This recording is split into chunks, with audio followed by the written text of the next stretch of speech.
Hello, everybody. Welcome to another Friday, another episode of Heavy Metallurgy, number 131. To all folks used to being in the chat and even some new folks. Welcome.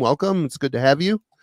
Good to see everyone, and it's good, of course, to see you as always, Alan. How are you today?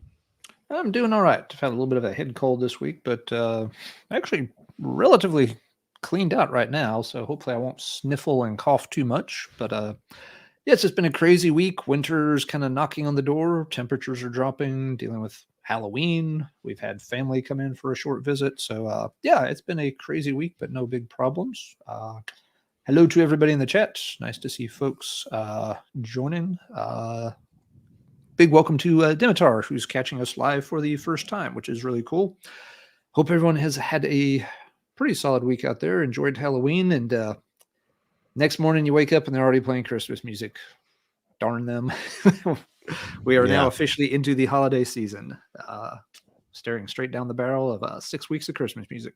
Yep, but it's coming. Tonight we can talk about some other types of music. I don't work retail anymore, so that... I tell you what, working at Kmart back in the day, the Kmart radio during Christmas was like being in hell. Brenda Lee, Burl Ives, all the classics. It was hell. Yeah. Hey, Tony, glad you're catching another live show. Good to see you.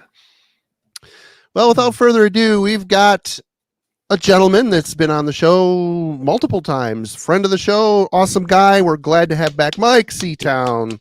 What's up, man? Mike. Good to see you. Hey, everyone. Thanks for having me once again. The busiest guy that we know. Trying to fix that, but I'm too busy to fix being busy. Hey, Metal Mickey's staying up late tonight. You're past your bedtime, Mike.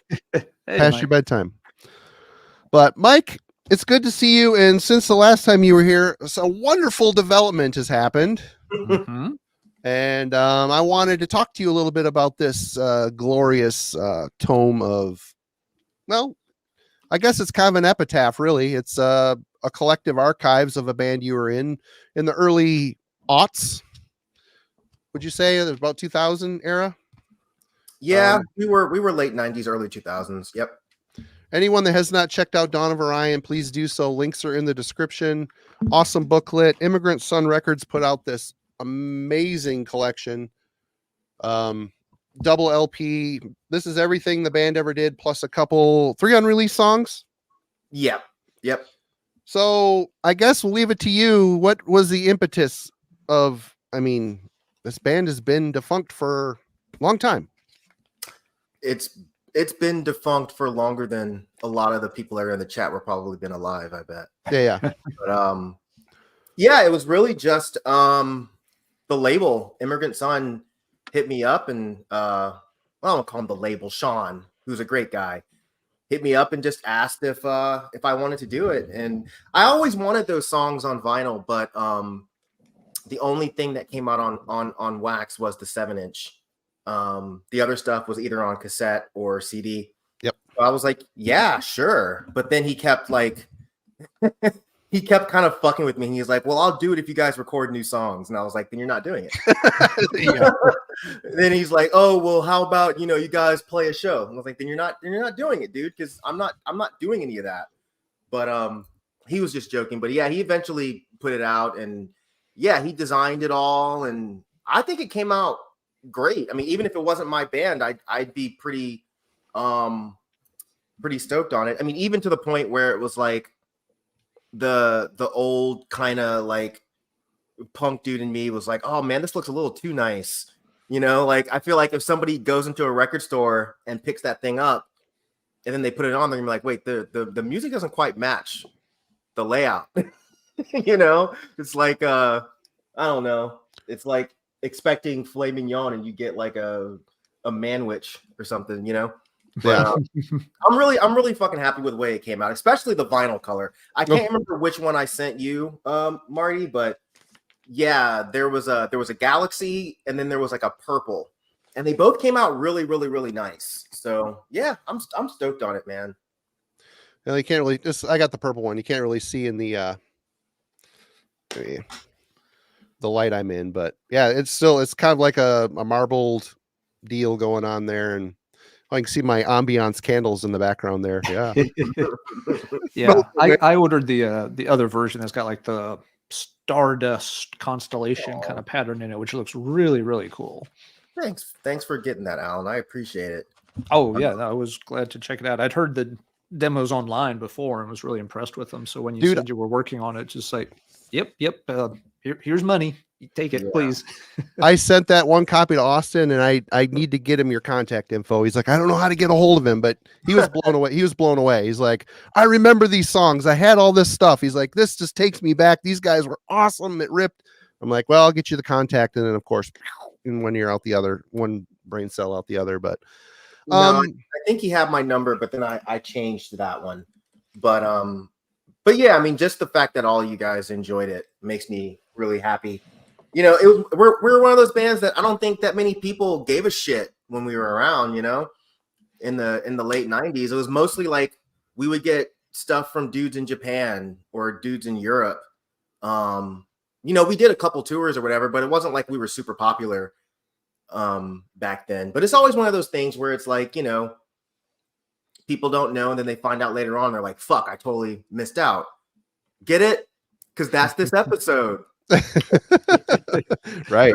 But the thing of it is, putting it on, I mean, you sent me the demo a long time ago, and I end up getting a 7-inch. I do not have the full length, and putting it on, it just blows me away. You know, I think a lot of people, you know, the name and thought maybe it was a lot more core than it is. I mean, that there's elements of that in there, but it's some straight up, there's some Slayer riffs in there. I mean, there's some Swedish melodicism, like melodeath injection in there. And Jim, who's on our Wednesday night episodes, he was in a band in Atlanta during probably the same time. He was in Shock Plate, and they moved from Georgia, or they moved from I don't know where the hell they moved from, to move to Atlanta, to the bigger city, to move the band. And he's like, playing metal during that time in Atlanta was, the clubs wanted nothing to do with metal, zero. Right. So I could see a band like you guys. I mean, you're kind of ahead of the curve in a lot of ways. You're probably too metal for the hardcore shows, too hardcore for the metal shows. I mean, where do you feel you guys fit in during this time? That was one of our biggest problems, I think, I think we just kept trying to deny that we were just a bunch of hardcore kids, but we wanted to, you know, we wanted to be at the gates back then. We wanted to be Dark Tranquility. We wanted to be In Flames. And not even like in a weird pretentious level, because we were nowhere near talented enough to be any of those bands. But it was just, we were, 17, 18, 19-year-old kids, and we wanted to be one of these awesome, you know, melodeath bands. And I think that people that we played in front of, especially in Atlanta, just didn't get it, you know?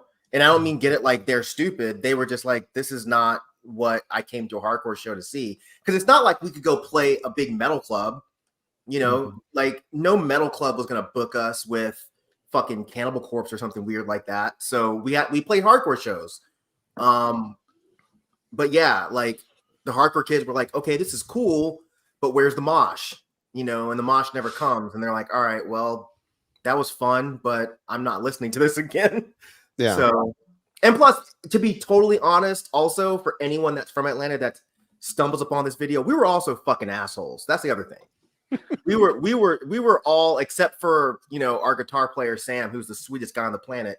We were dicks, you know, and we were like, why the fuck aren't you guys liking this music? It's so much better than everything else that's around here, and you guys aren't liking it.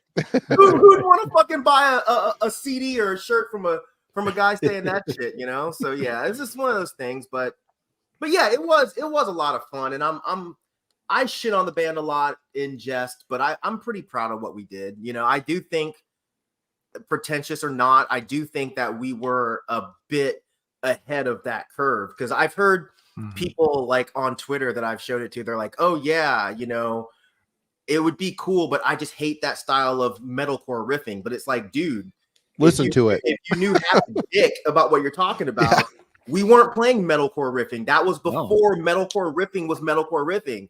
We were playing fucking like bullshit or wannabe Swedish death metal riffing, which became metalcore riffing. So I get it. Someone that hears it now, if you try to like retroactively explain what was going on, it's hard for them to get it. But yeah, we just wanted to play fucking Swedish death metal but still be a part of the hardcore scene, you know? So yeah, it was just like a weird, confusing thing. So let me ask you this. I mean, obviously you guys, you know, you did your time, you did your shows, you did the tours, you saw the response then. Now that this collection is out, what has the response been? Maybe a little more overwhelming than you thought it was going to be? Definitely. It was, yeah. I didn't think we'd sell anywhere near the number that we sold. I don't know that it's sold out yet. I don't think it is. But regardless, the fact that it started off at 300 and the last I heard it was down to like 30 or something, and that was months ago. It's pretty quick. Yeah, I'm beyond happy, you know? The fact that anyone would spend their money on something I did 30 years ago, it's an awesome feeling. And yeah, the reception, I think a lot of people are just kind of shocked. You know, if some random YouTuber that I wasn't actually cool with was like, oh yeah, I used to be in a band 30 years ago. In the back of my brain, I'm like, yeah, the band probably wasn't very good. I'll buy it anyway because I like you and you're cool, but the band probably sucked. And, you know, I think that a lot of people are a bit surprised by the band being a little bit better than they expected it to be, which I'm happy about too. You know, I wouldn't think that anyone would expect me to actually be in a halfway decent band. So yeah, I'm stoked about all of it, dude. I'm stoked about the record that came out. I'm stoked about the shirts. I'm stoked that people still, even outside of the chat, which thank you guys. I'm stoked that people are still sending me messages offering to put on shows for us, and it's just cool, man. So knowing now what you didn't know then, would you think, and again, you guys were ahead of the curve. You were kind of in that nebulous space between a couple different genres. If the band was alive today, do you think, I mean, granted, you've built up, you know, between Dead End Hip Hop and your own channel, you got quite a good following. A lot of people like you. And do you think it'd be a little different now?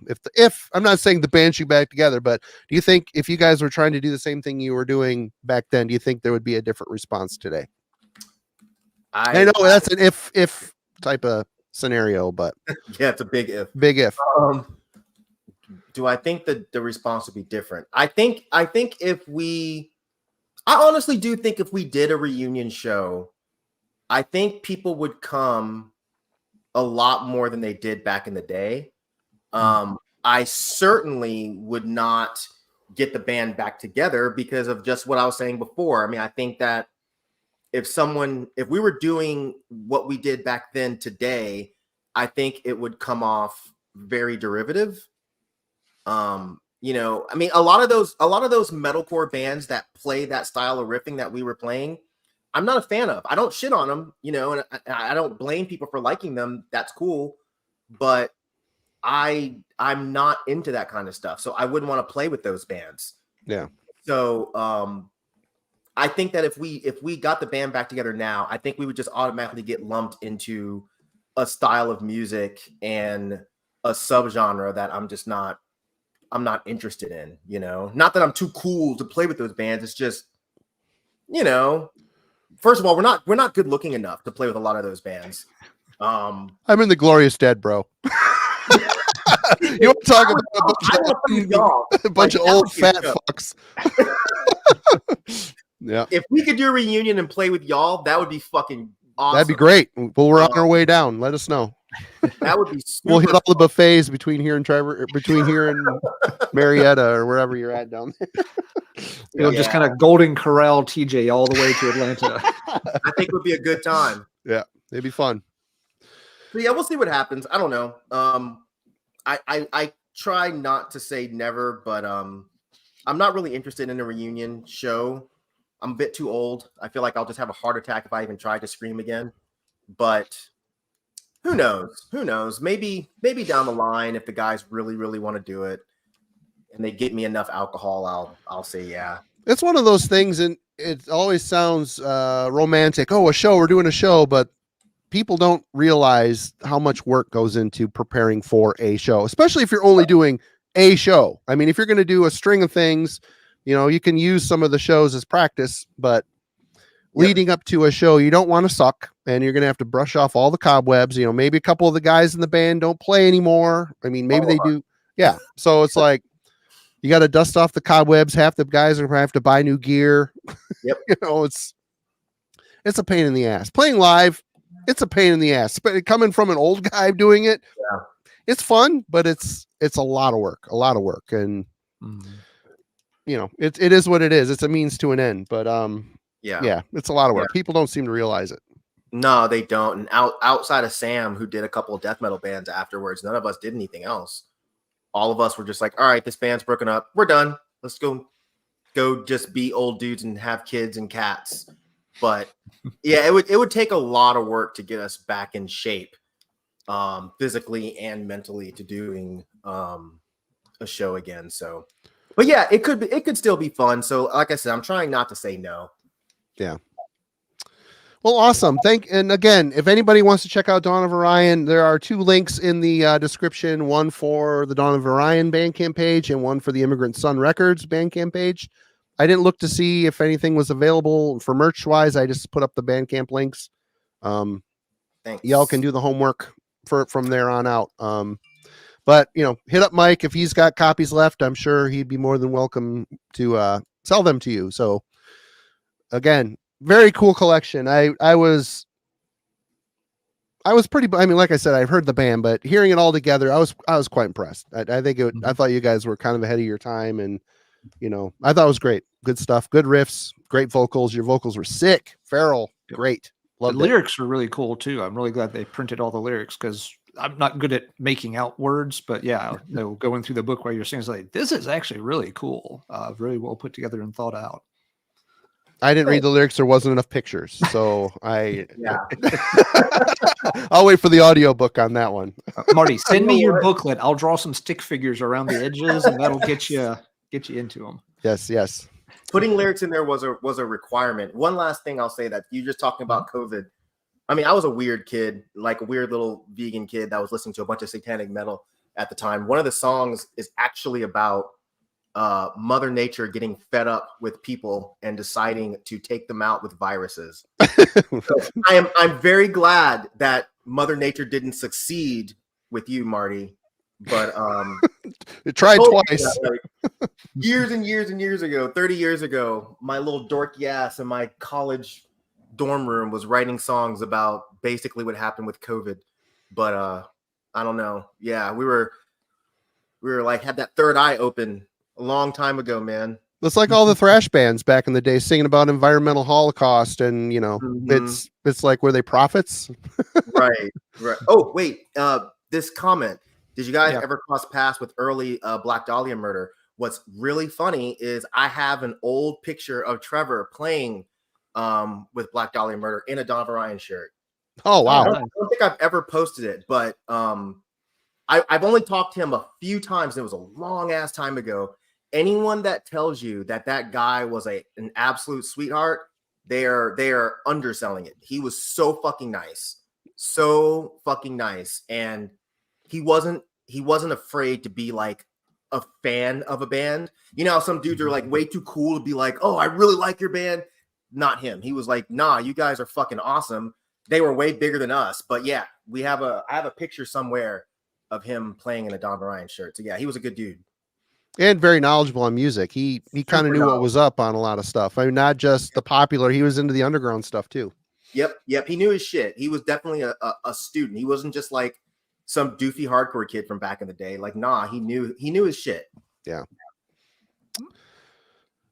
Did you have anything else to add for Dawn of Orion, Alan? I know I kind of bulldozed over the conversation. Sorry. Oh, no, that's fine. No, I just agree. One other question that came up earlier in the chat, Mike, folks were wondering if there was going to be a CD pressing or not. I remember I had seen something about it in the pre-release info and some folks were wondering if it would come out on that format or not. There was a CD pressing. I have one. It's way over there. I don't feel like getting up. That's okay. Yeah, there was a CD pressing, but I think it was only limited to think it was like 15 or something. So it was weird. Wow. There was a label in Japan. They were called like Redemption Records, I think is what it was called. But they wanted to distro the record. And for some reason they were like, but we also want a CD. So Sean did a super small run of like either 15 or 20 like CDs, and they came out nice, but they're all gone. I mean, Sean sold those out within like a day, you know. So I mean, if I would be okay with doing another CD run once the vinyl sells out. So yeah, I'll run that by Sean and see what he says. It might be sooner than later because sounds like the records, if it isn't already, it might be damn close to being sold out. So everybody, like someone mentioned, Simon, I think mentioned, it is still Bandcamp Friday.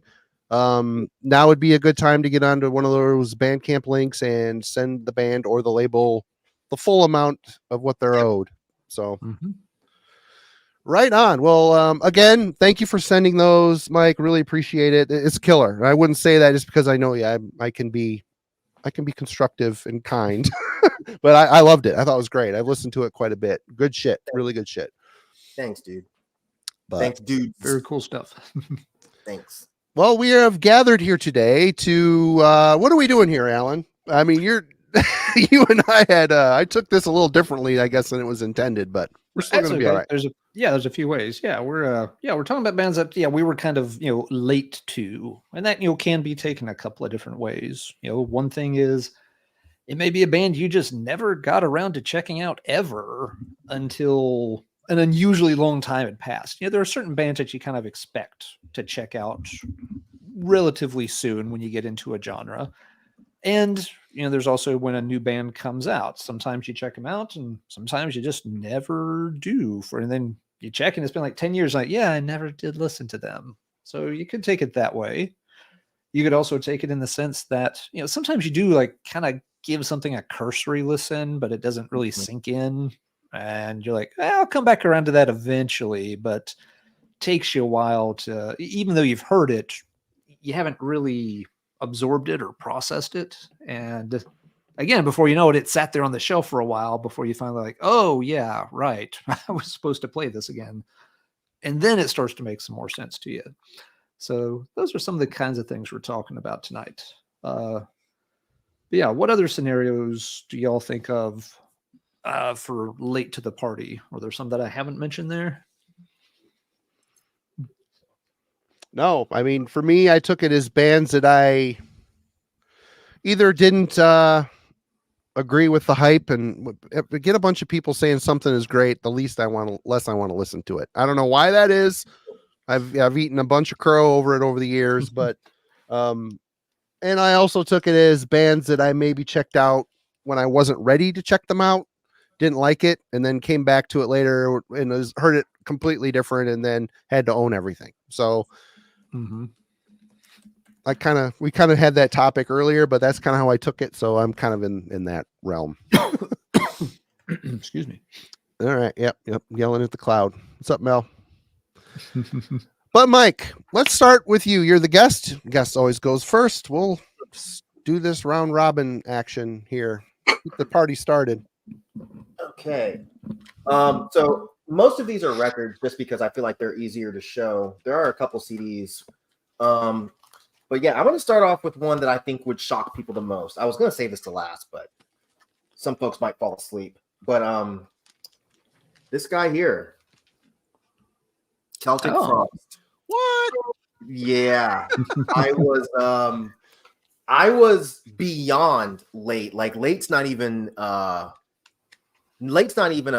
comparable term, dude. I only got into Celtic Frost a few years ago. And that's mainly shout out to Sean Count Blagareth. It was like his favorite band, and every fucking video he was either wearing a Celtic Frost shirt or Celtic Frost beanie, Celtic Frost fucking bikini draws, Celtic Frost shit. And I was just like, man, that band sucks, dude. Like, what the fuck? I could not get into him. Like, when I first started getting into metal, I was like, this dude's voice is fucking atrocious. I can't deal with his it's just stupid.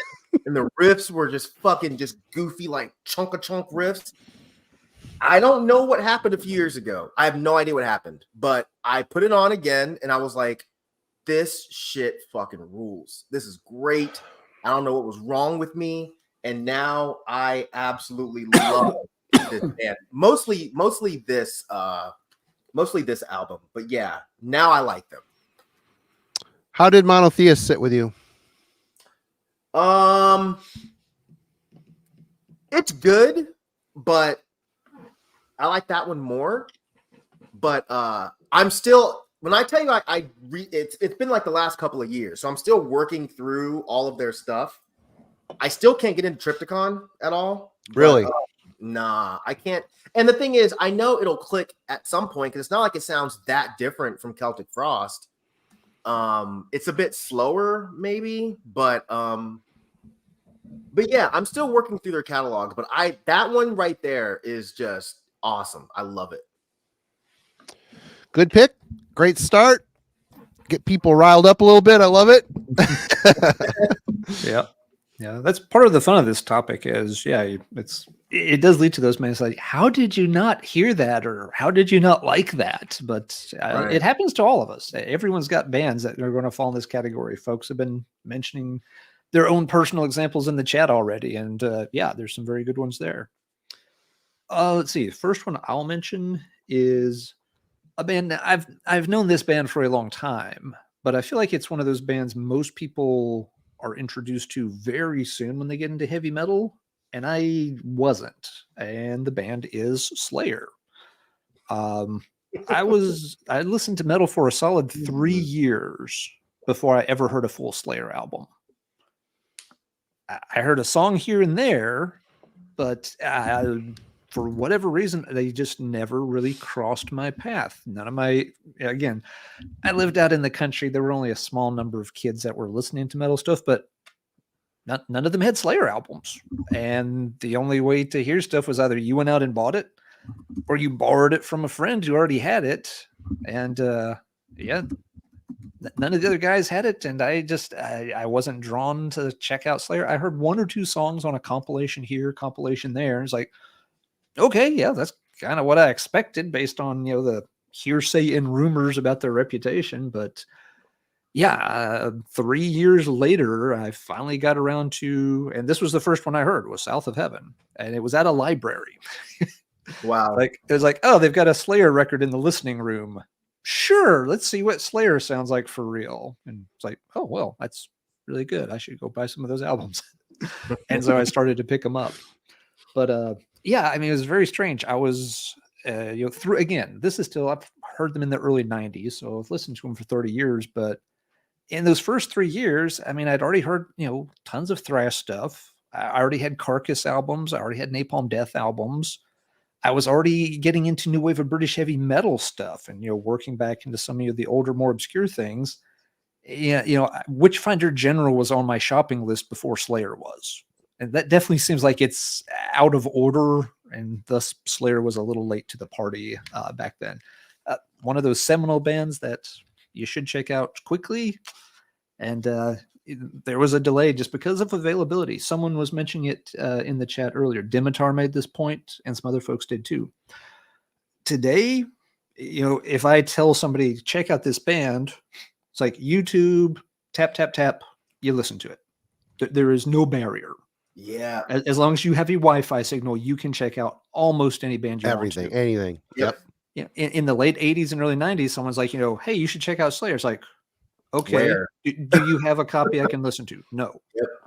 Well, I'm not going to get to a record store for another month. I want to have about $20 so I can buy 2, maybe 3 cassette tapes if I'm lucky. Maybe there'll be a video on Headbanger once a week. If I stay up, half the night on Saturday, I can maybe catch a Slayer video on Headbangers Ball. That's the only way I'm going to hear them. Yep. It was much harder to check things out back then.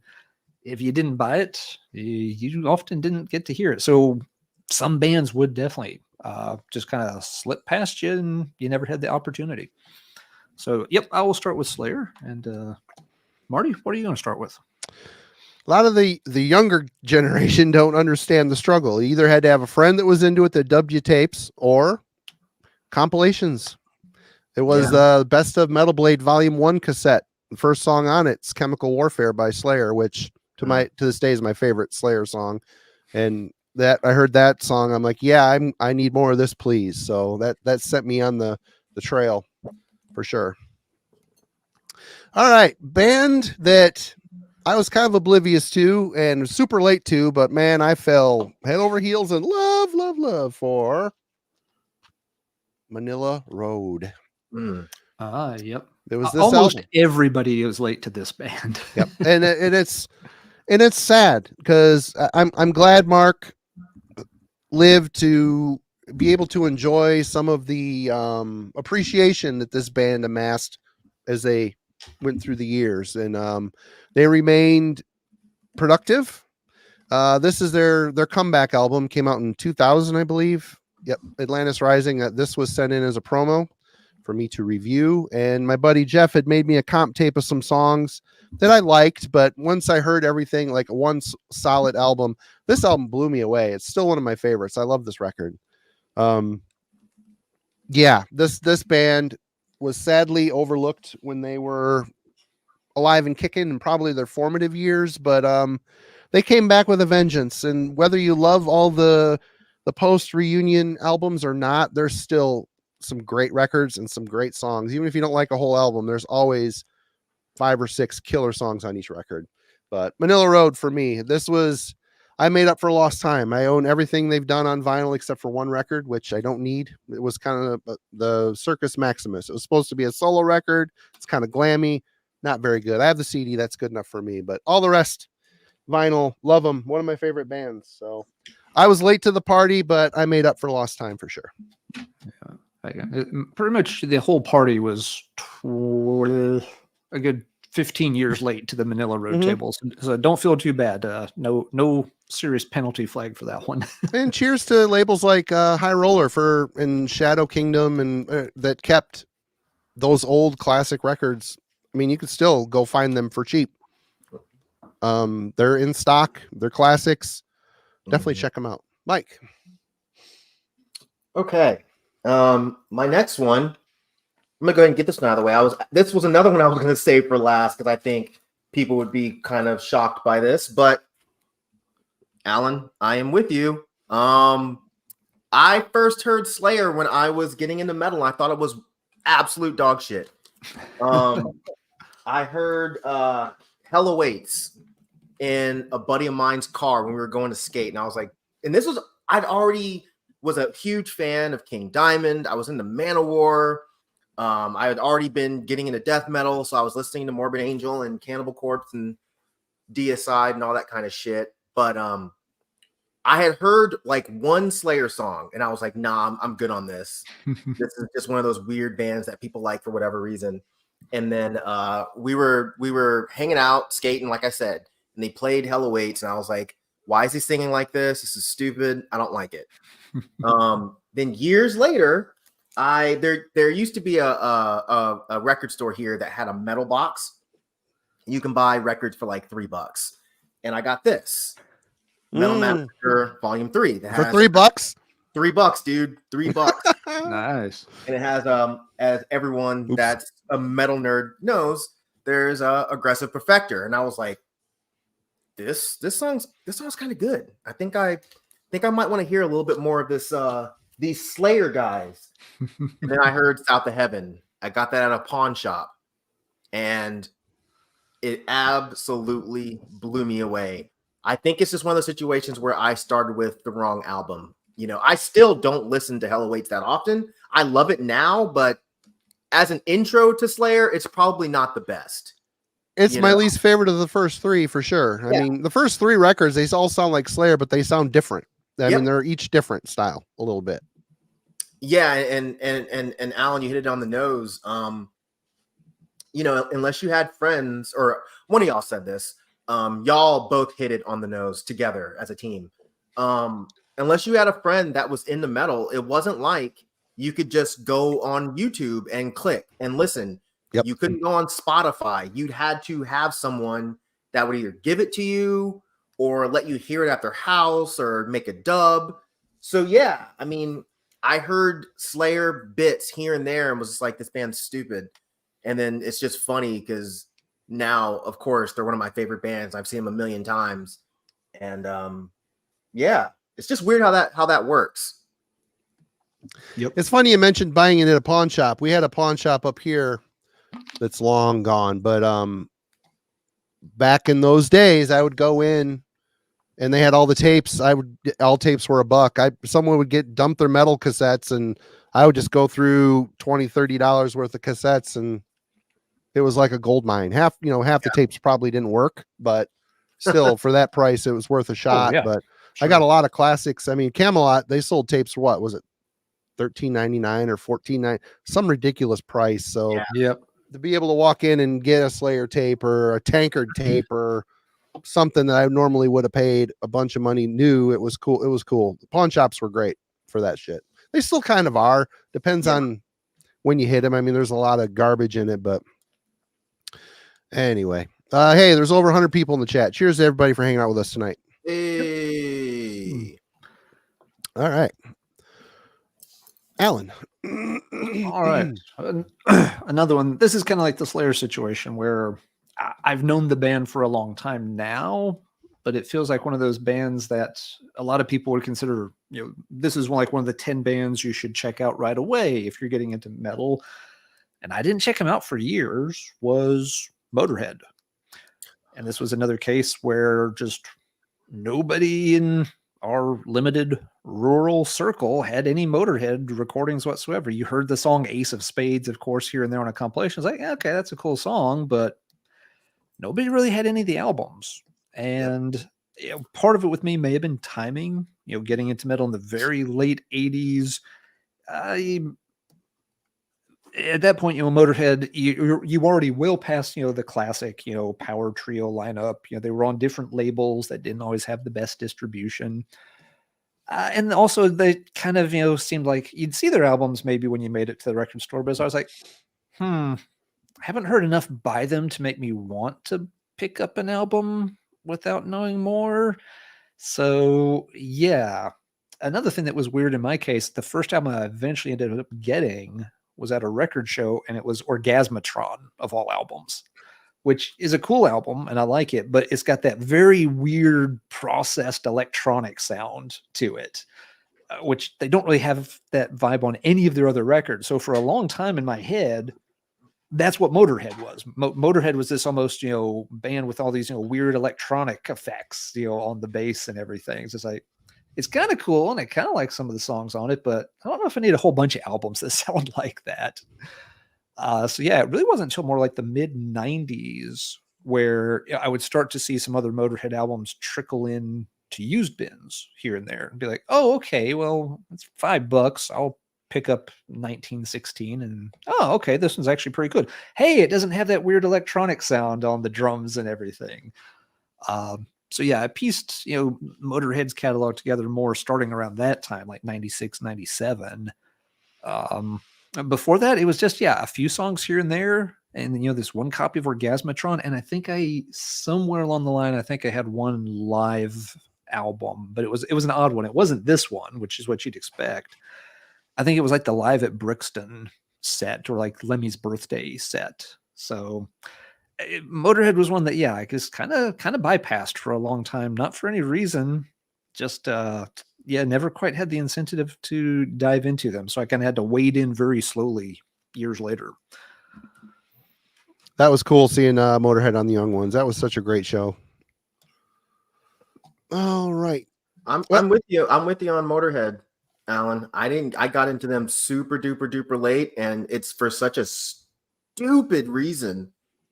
It was because I heard Venom first, and the first Venom album I ever got was Primeval, which is still my favorite Venom album.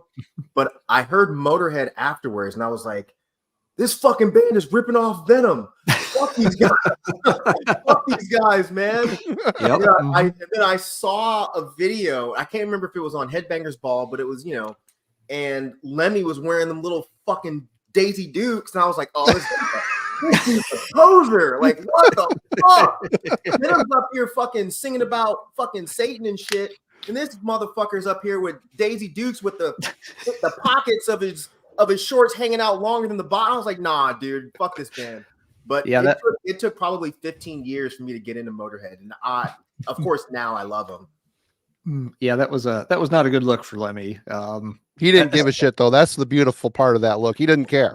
But the thing was though, he kind of ran Brian Robertson out of the band for dressing too weird. And then you pull that. So it's like, hold on a second, wait a minute. You're going to call wardrobe fouls on other people. You can't do that. Yeah, nah.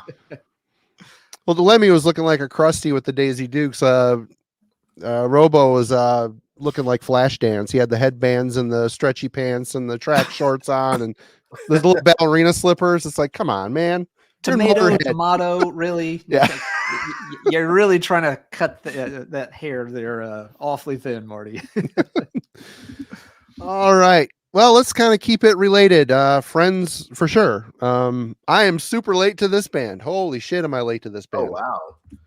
And, I grew up in Northern Michigan radio, classic rock radio, where, Boys Are Back in Town. And what's the other one they played all the time? Jailbreak? God, this record was the first one I bought. My buddy Zoller said, if you're going to check out Thin Lizzy, this is the one to get. It's their most metal record. And he was right. I mean, a lot of Thin Lizzy fans think that they're sounding tired. And Phil was, obviously struggling with his drug problems and health during this album. But this album, I love this record. I love his voice. I love his lyrics. He just had such a classy swagger to his whole demeanor. His presentation, the way he sang, his bass playing, his stage presence, everything about him was class act as far as I'm concerned. And it's really damn sad that, he succumbed to his demons essentially. But yeah, this record, I don't know, 5 years ago, maybe 6 years ago, I finally found this at a record show for $6. I'm like, well, I'll try that. I've heard high recommendations. It blew me away and I still love it. I mean, the first Thunder and Lightning, this is the one. The Sun Goes Down, which is a classic song. The Holy War, which is amazing. Side A, and then get into side B, Cold Sweat. Wow, this song's so the badass. 1-2 punch. And it's I don't love all their records. We just did a deep dive on them a while ago, ranked their records, and but even though the early stuff, I liked it. It still sounds like Thin Lizzy. It still has that class to them, but there's some records I like more than others. But Thin Lizzy is a band I slept on forever, and I've got about 6 or 7 of their records now. I will eventually snag them all as they come up cheaply across my site, but great band, and that's what keeps collecting fun when you find these little gems. I mean, Thin Lizzy by all means is not a hard band to collect. It just isn't. But still, that's what keeps acquiring music fun. When you find these bands that turn you on, like, holy crap, this and the album Fighting. I love that record. So great. Anyway, yeah, Thin Lizzy for me. That was a band I slept on. Yeah, I was a little late to Thin Lizzy also. Just to me, in my mind, they were just another one of those 70s dinosaur rock bands. But people kept talking about them, so I eventually, picked up something cheap. It's just like, oh wait, this is really awesome. let's get some more of these.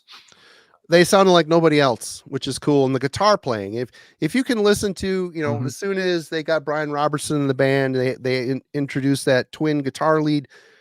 If you say that didn't influence metal, you're dumb, because you hear those licks and those solos, listen to a lot of German, power metal. Listen to Halloween, the dueling guitars, man. That goes all the way back to Thin Lizzy, whether people want to admit it or not. It just does. That's where the band that did it the most effectively and the most class. It's a thing. It's a metal staple. All right, Mike. I'm gonna go. Where am I gonna go here? I'm gonna go a little harder. This should be quick. Blood Incantation. Okay. That was one of the don't believe the hype bands for me. And I'm still on, I've got a lot of their stuff, but I'm still on the fence. Oh, I like them, but I don't love them like everybody else does. Oh, I understand. It's fair. I think this is gonna sound so lame, but I think for people that are our age, it didn't click as fast as it clicked for a lot of younger folks. Because when I first heard it, I was like, cool, it sounds like Morbid Angel, tight. What's next? But and the other thing is, I remember the first person I saw showing this stuff was Canyon, and it was the one with the fucking planet on it.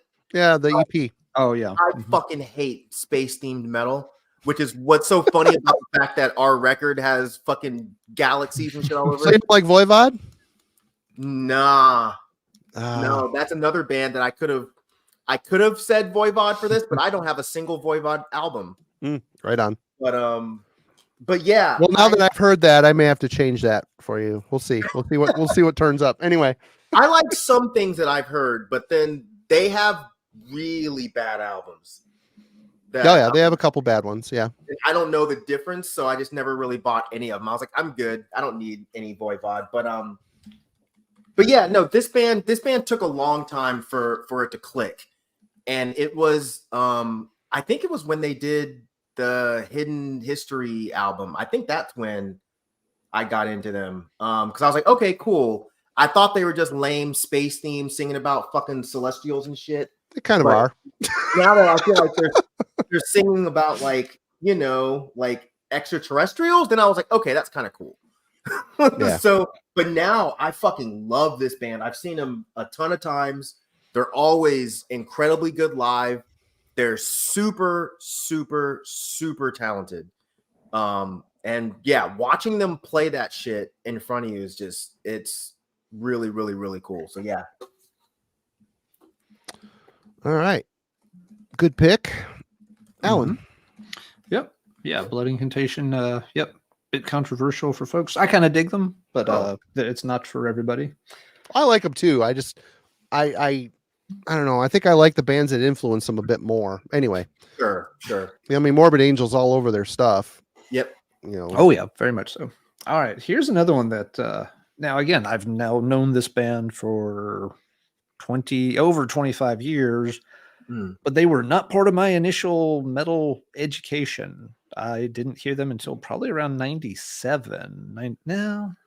Yeah, actually it probably was 96, 97-ish by the time I heard them. It's Merciful Fate, and this album in particular, which was kind of weird because friends were into King Diamond, and they had introduced me to that, well, with Abigail, and then into them and Conspiracy. Liked all that stuff, and some of them were really into King Diamond too, but they weren't into Merciful Fate. So, and that was also kind of the time where Merciful Fate was long since defunct, and so and the topic just really never came up of Merciful Fate. So as such, I never had any reason to check out Merciful Fate. But then, of course, the In the Shadows thing happened, and so then they were kind of like, "Oh, okay, well, yeah, this is cool. He's got this thing coming out." I'm like, "Oh, yeah, okay, so there's that connection there. So they're good too." They were, but they were always kind of like, we like King Diamond. We like the solo stuff better. So I'm like, okay, I guess the solo stuff's better. So yeah, I just never, felt like, and it was one of those things like, well, so Merciful Fate had a couple of albums, but then quickly King Diamond went off and did his own thing, was the narrative for me until the mid 90s. And then, heard In the Shadows when it came out because they, some of them picked it up, but they were picking it up more just out of curiosity. It wasn't that they're like chomping at the bit for a new Merciful Fate album. They're just like, well, King Diamond's involved, so we'll listen to it.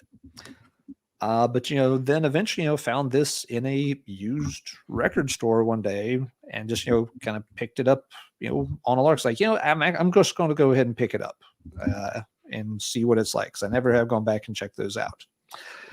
Yeah, that turned out well. That was a good purchase that day. Yeah, just it was always kind of and even going back and talking to them after the fact, it's like why didn't y'all play this stuff more? And they're all still kind of like, it's good. It's not like we don't like it, but hey, let's play them again. Just like, we've played that fucking grandma song 100 times and you never bothered to play this once.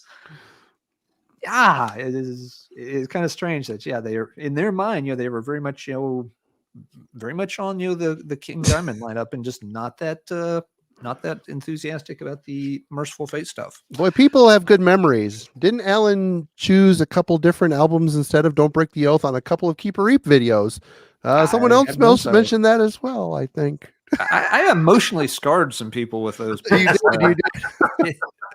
Yeah, I really did. Someday we will do our top 10 albums of all time, and people will start to understand. It's like, when you have it ranked here on your favorite albums, and somebody picks something that's a little bit higher, tough choices have to be made.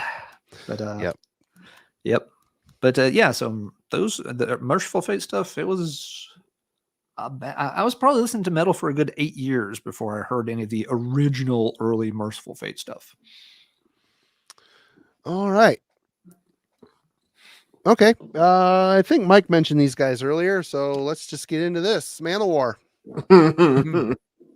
Someone just mentioned them in the chat a minute ago too.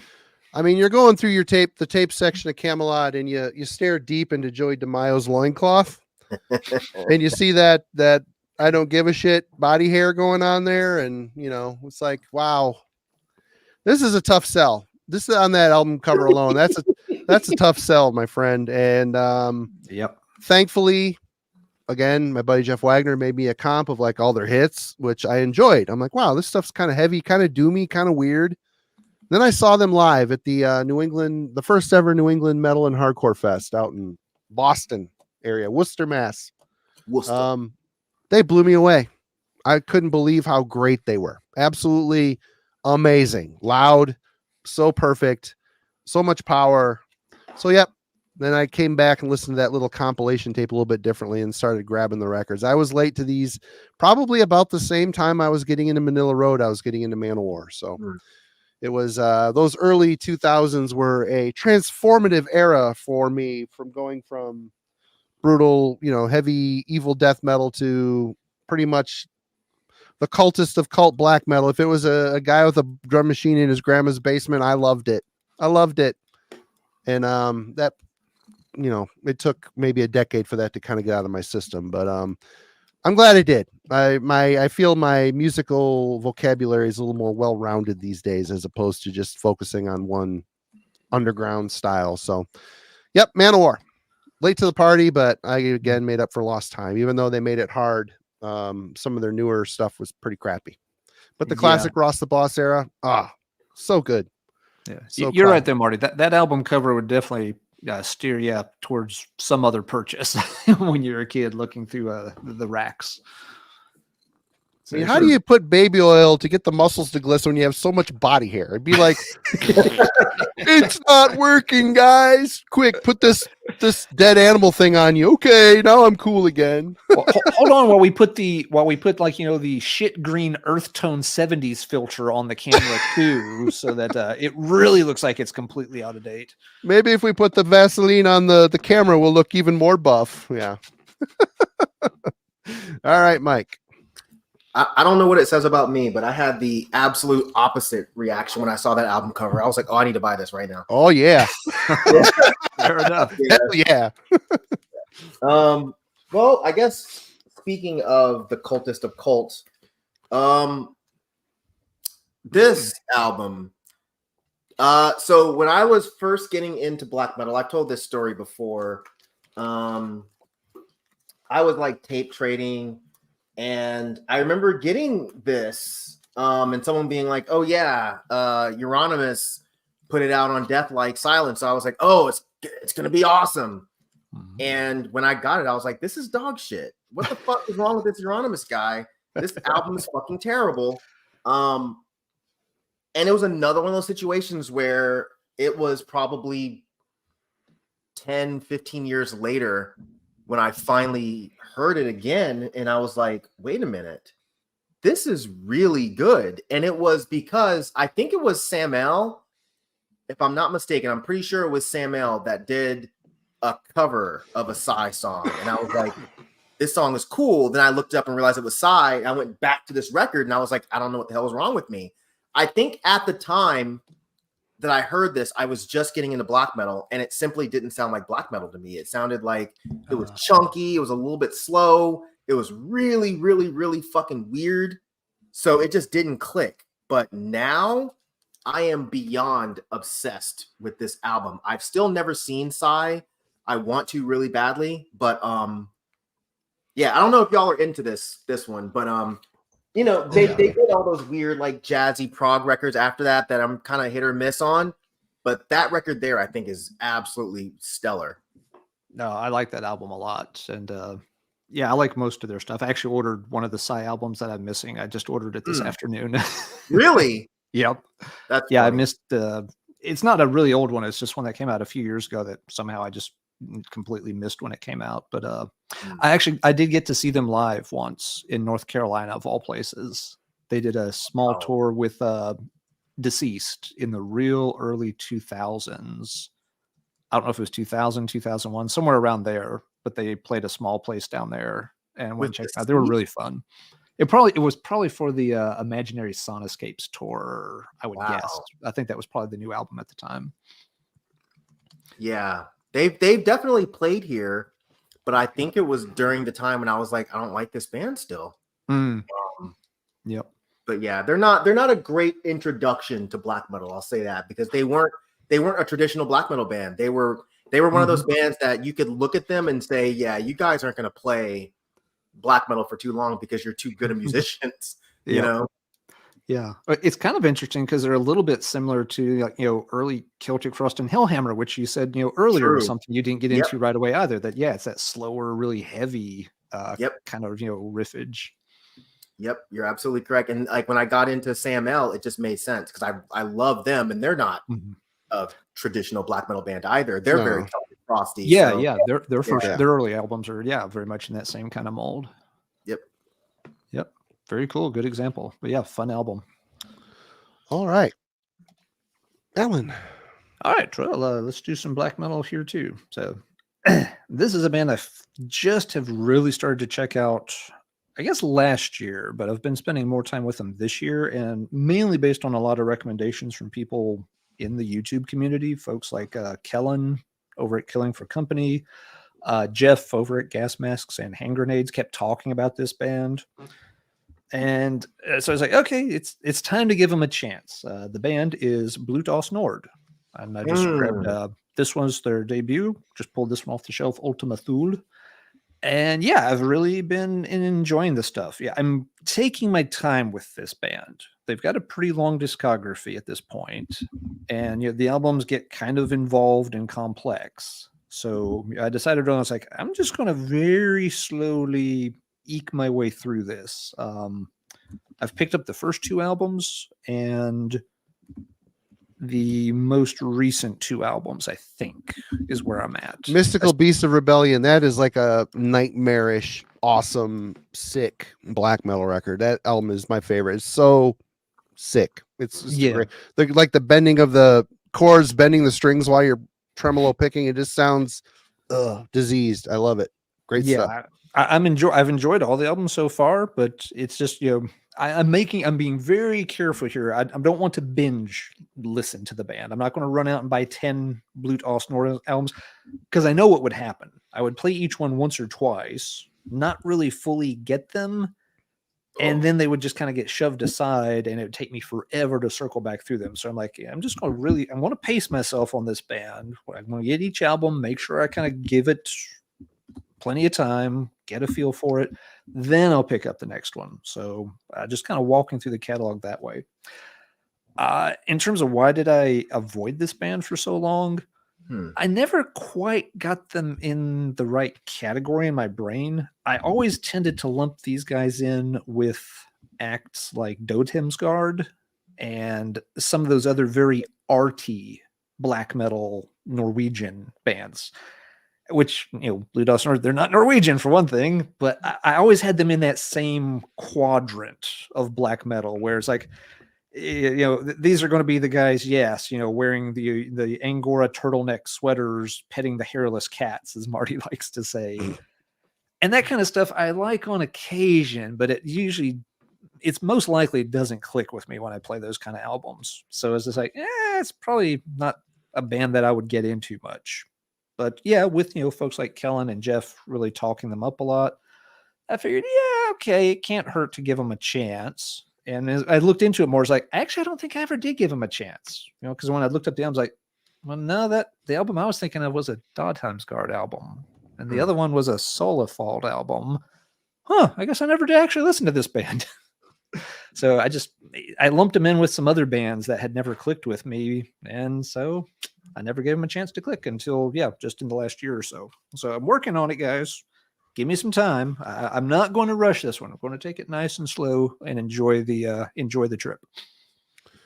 It's a sick, twisted, weird trip for sure. Yeah, they're so good. So far, it's been I've been really, really impressed with the albums I've picked up so far. I got a long way to go, but I'm in no rush. Not going to rush it. But we will rush on to Marty's next pick. All right. Well, I had one Scorpions record when I was younger. I had Love at First Sting. I enjoyed it. It was fun. Commercial record. But it wasn't until finally starting to dig into the Uli John Roth era that I really, really started to love this band. It was so weird, so quirky. Again, another band that sounded like no one else. This has got Sales of Care on it. What a song. What a riff. Holy crap. What a riff writer. Klaus Meine's vocals, just bizarre, stand out. It's just really cool in this twisted 70s era for the Scorpions. I'm missing a couple from this era, but I'll get there eventually. It's like hearing the band, a brand new band, when I finally started to check out this stuff with him on it. Mm-hmm. Really dig it. Again, fun stuff. I think my favorite is the Entranced. Yes, that's a great album. I only have it on tape, but I'll get it on vinyl eventually. Great record. What a awesome riff album. So well written, weird, good stuff. Myke. Sorry, girl, you gotta move. I never got into Scorpions. I only knew the Winds of Change. That's them, right?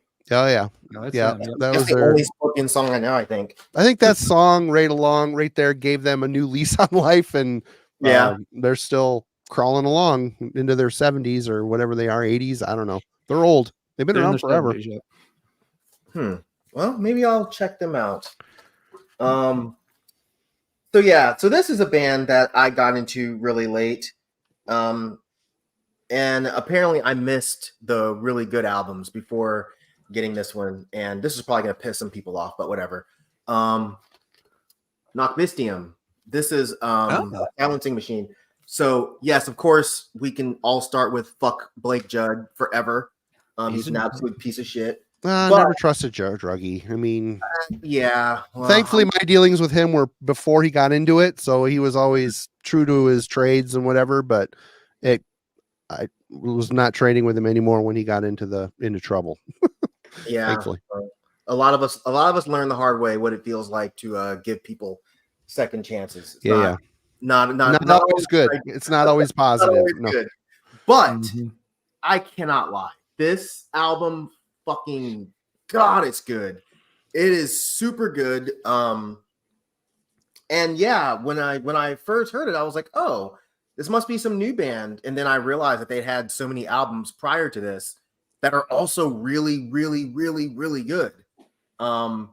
Say what you will about him as a person, him being an asshole and a scammer, but he certainly was. Oh my God, big time, big time scammer. But he knew how to write a riff, and even though yes, I think he's a shithead and he said some really awful things to me.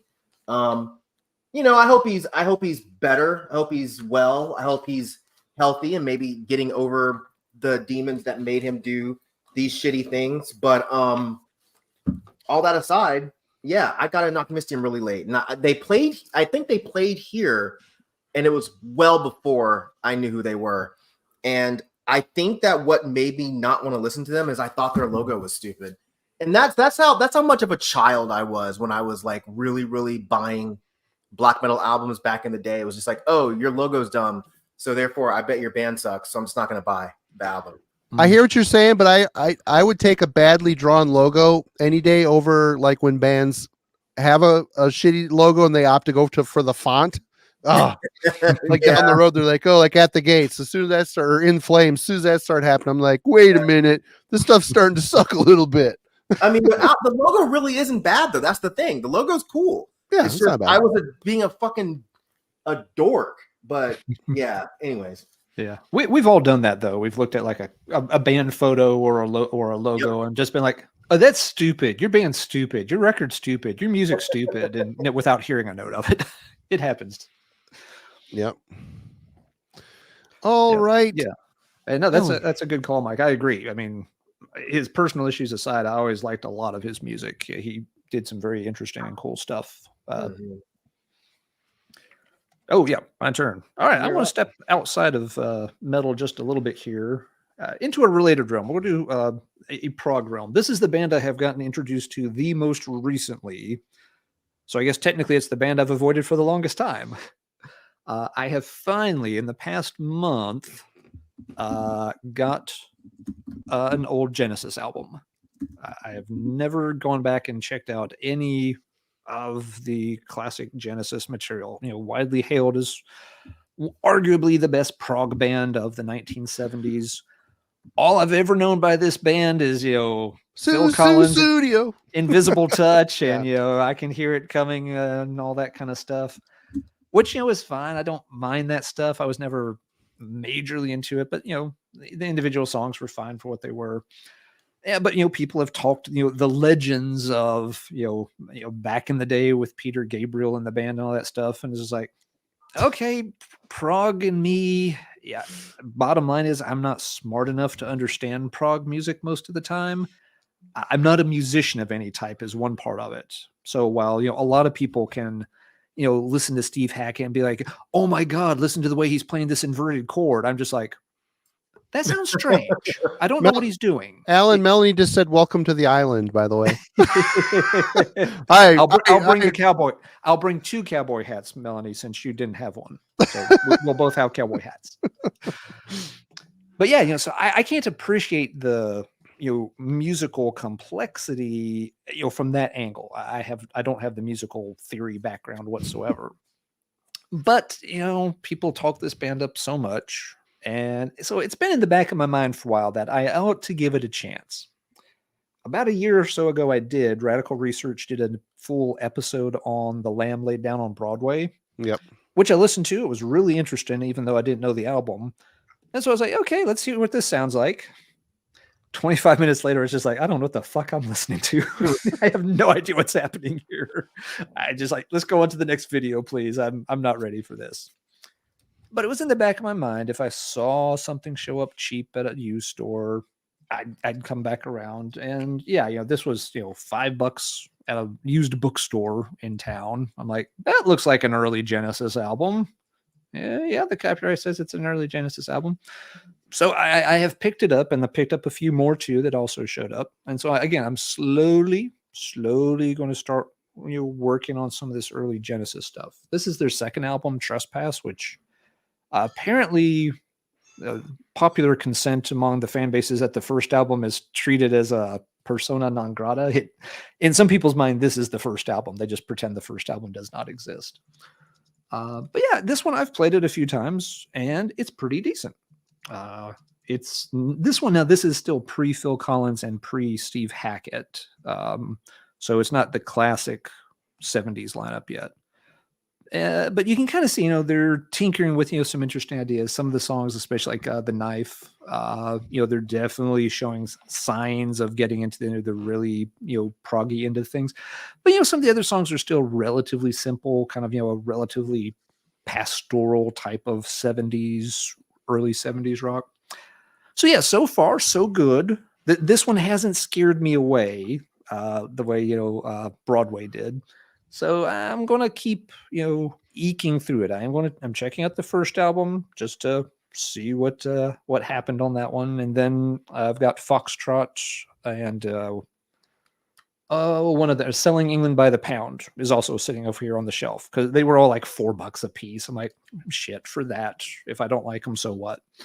But yeah, I'm just going to, again, take my time, work through them, give them their paces, and we'll see. But so far, Trespass at least is an album I can digest and kind of understand, and I can see where it's not a masterpiece. I get why it's not brought up, a ton necessarily by fans, but it seems okay. So far, so good. I'm taking the dive on Genesis finally.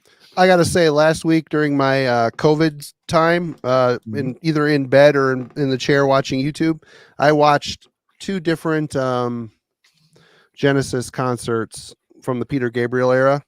Oh, it was good. I mean, Peter Gabriel's voice is pristine. What a beautiful singer. And of course he's got, dressed up like a sunflower and all this other crazy shit and day glow shit on his face, which for the time, kind of cool. Hey, Craig, what's up? Good to see you. Yep. Just saw your comment there, Craig. Cheers. And I'm going to be joining Simon's island, just saying, in the future. And okay, let's get into something a little heavier. This is a band this CD I owned. I don't know if it was sent in as a promo. I never got around to listening to it. I ended up giving it to a friend, and ended up when the reissue came out, finally checking out Winterland. Welcome to my last chapter. And honestly, if I would have spent much time with this when it came out, I was so burnt out on the sound and style.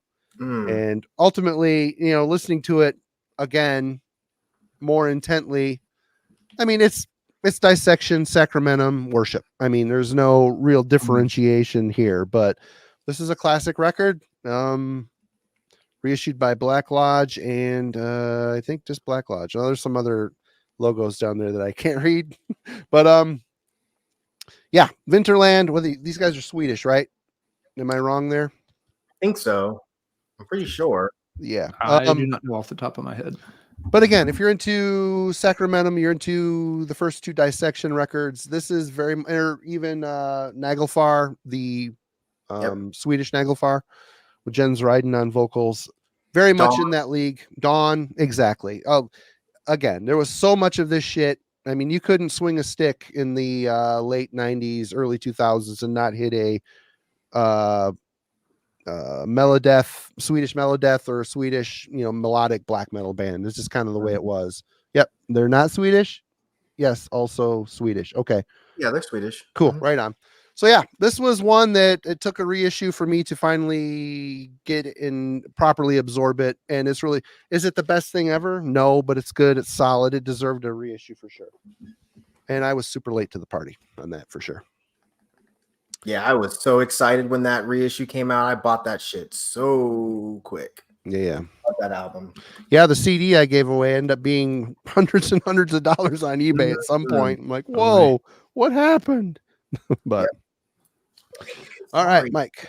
I'm sorry, she's laying on my records. Hold on. She knew you wanted them. Clearly, she knows what I care about, and she tries to keep it for herself. Well, I'll just go ahead and stay in the black metal reign here. Spectral. Wait, I always get Spectral Wound and Spectral Void. This is Spectral Wound. I did that too. But yeah, this band got popular really, really, really fast, and yeah, that made me think that they probably sucked. And when I listened to the album after everyone was talking about how amazing it was, I was like, it's fine. And I just kind of filed them away in that overhyped black metal kind of bucket.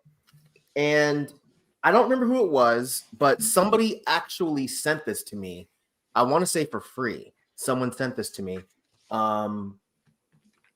And it absolutely blew me away. I don't know if it just hit me at the right time, or maybe it was because it was so much later than the hype train that my pretentious hipster ass stopped being a turd about it. But that album and that band, simply fucking incredible. Absolutely incredible. They have great riffs, great playing. I hear they're actually not shitheads, which is very rare with black metal, as everyone here knows. It's so hard to, it's so hard. But yeah, they're fucking great. All right. I think it's the second one where it's got the guy at the table with all the candles and shit. He's got like his head in his hand. Yeah, it's okay. It didn't blow me away. It made me curious about that one because I remember a lot of people showing that one off when it came out. But yeah, it's good. It's really good. Yeah, I have the same problem, like the spectral wounds and the spectrals and the voids. They all tend to run together these days. Yeah, or goat bands, spectral or void bands. I don't even try with goat. It's like, no. I'm with you, Alan. I don't bother with goat bands. They usually suck. So that's not nice. But I usually don't like that. I kind of agree. It's like I'm sure there are some good ones, but even if they are, I'm not going to remember which part of the goat's body made the good record. And which 8 parts of the goat's body made the bad record. It's just not going to happen. It's either goat equals war metal or sketch or whatever. Or various combinations of the two. Is goat penis the one I liked, or was it goat vulva? I know it was the reproductive organ, but was it the male part or the female part? Is there a goat vulva, really? There's a goat vulva. That's awesome. I'm gonna check that one out. I'm gonna start a band called Goat Hemorrhoid. Anyway, Alan. Yes, it's like, hey, we're just being efficient. We're using every part of the goat instead of every part of the buffalo here. Yeah. All right. Let's move into some thrash that I completely missed for a long time. And Marty, you're to blame for this one. I eventually had to check this band out on Marty's insistence. Creator never got on my map back in the day. And this was, again, just a matter of I heard a song on a compilation here, song on a compilation there, but nobody I knew had any Creator records. I never really saw Creator records in the wild unless it was, like at a Camelot, where it was like you said, Marty, brand new $12.99 cassette. I know one song by this band, and I came to buy something else that wasn't going to make the cut and come home with me on any given day. And I never would find these things used. Never could find them cheap at like a record show. Yeah. So I never picked any of them up. But yes, in the past few years, I've started working on some Creator albums. I've picked up the first 3. And here about a month ago, I randomly picked up Phantom Antichrist. It was the first time I'd ever seen a Creator CD in a used bin. And so I'm just like, I don't even know which one this is, but I don't care. I'm so happy I found it. I'm just buying it. And actually, it's pretty good. I liked it a lot. So yeah, Creator, obviously a pretty big name, a long-running legacy band, tons of albums, held in very high regard. They were just always over here, and I'm over here, and our paths did not cross until Marty, kind of insisted and had to check them out. I've enjoyed them. Again, I'm not in a race. There's too many albums. There's no point in me trying to go out and buy 20 Creator albums. There's some crap. They're the middle eras. They were lost and shitty. They were bad. Yes, it's also one of those bands that seem to lose their way after you had the classic period. Then there were the dark times. Yep. And eventually, Endorama. What the hell were they thinking? Holy shit! They eventually blow up the Death Star, and the Ewoks dance around, and everything's good again. But yeah, so I'm just going to kind of piece it together slowly over time. But I'm finally at least becoming semi-literate on the Creator catalog. And again, I have no reason for having missed them other than they just did not cross paths with me. Craig, thank you very much. Thanks, for the Craig. Super chat. We appreciate that. And you didn't have to do that, man. Craig, for those watching, Craig will be joining us for an episode in about a month. We'll be doing a deep dive on the Kirith Ungol discography. And of course, they just had a new album drop a week or 2 ago. So yeah, looking forward to getting to chat all things Ungoliant-ish with Craig here in just a few more weeks. Maybe this time there'll be time afterwards before to have open it up for questions. I know a lot of people want to ask him questions about movies and books and comics and all the shit he's done. So Yeah, we can try to work in some Q&A time for sure, because we know Craig's obviously done a lot of cool stuff on different types of projects, and folks have questions, then Craig has the answers. We'll try to accommodate that if we can, for sure. Actually, there's just been a scheduling change. Craig won't be joining us after saying Coma of Souls is much better than Extreme Aggression. So sorry, everybody. Craig he suddenly had some stuff come up. He won't be on. Quick typo. Myke, how do you feel about Kira Thungal's catalog, and what are you doing on December 15th?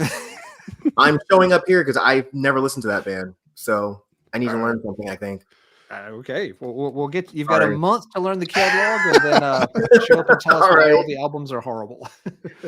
I will say real quick, Creator was one of the first thrash bands I ever got into. They were another $3 bin, and it was actually Extreme Aggression that I got from the $3 bin. Nice.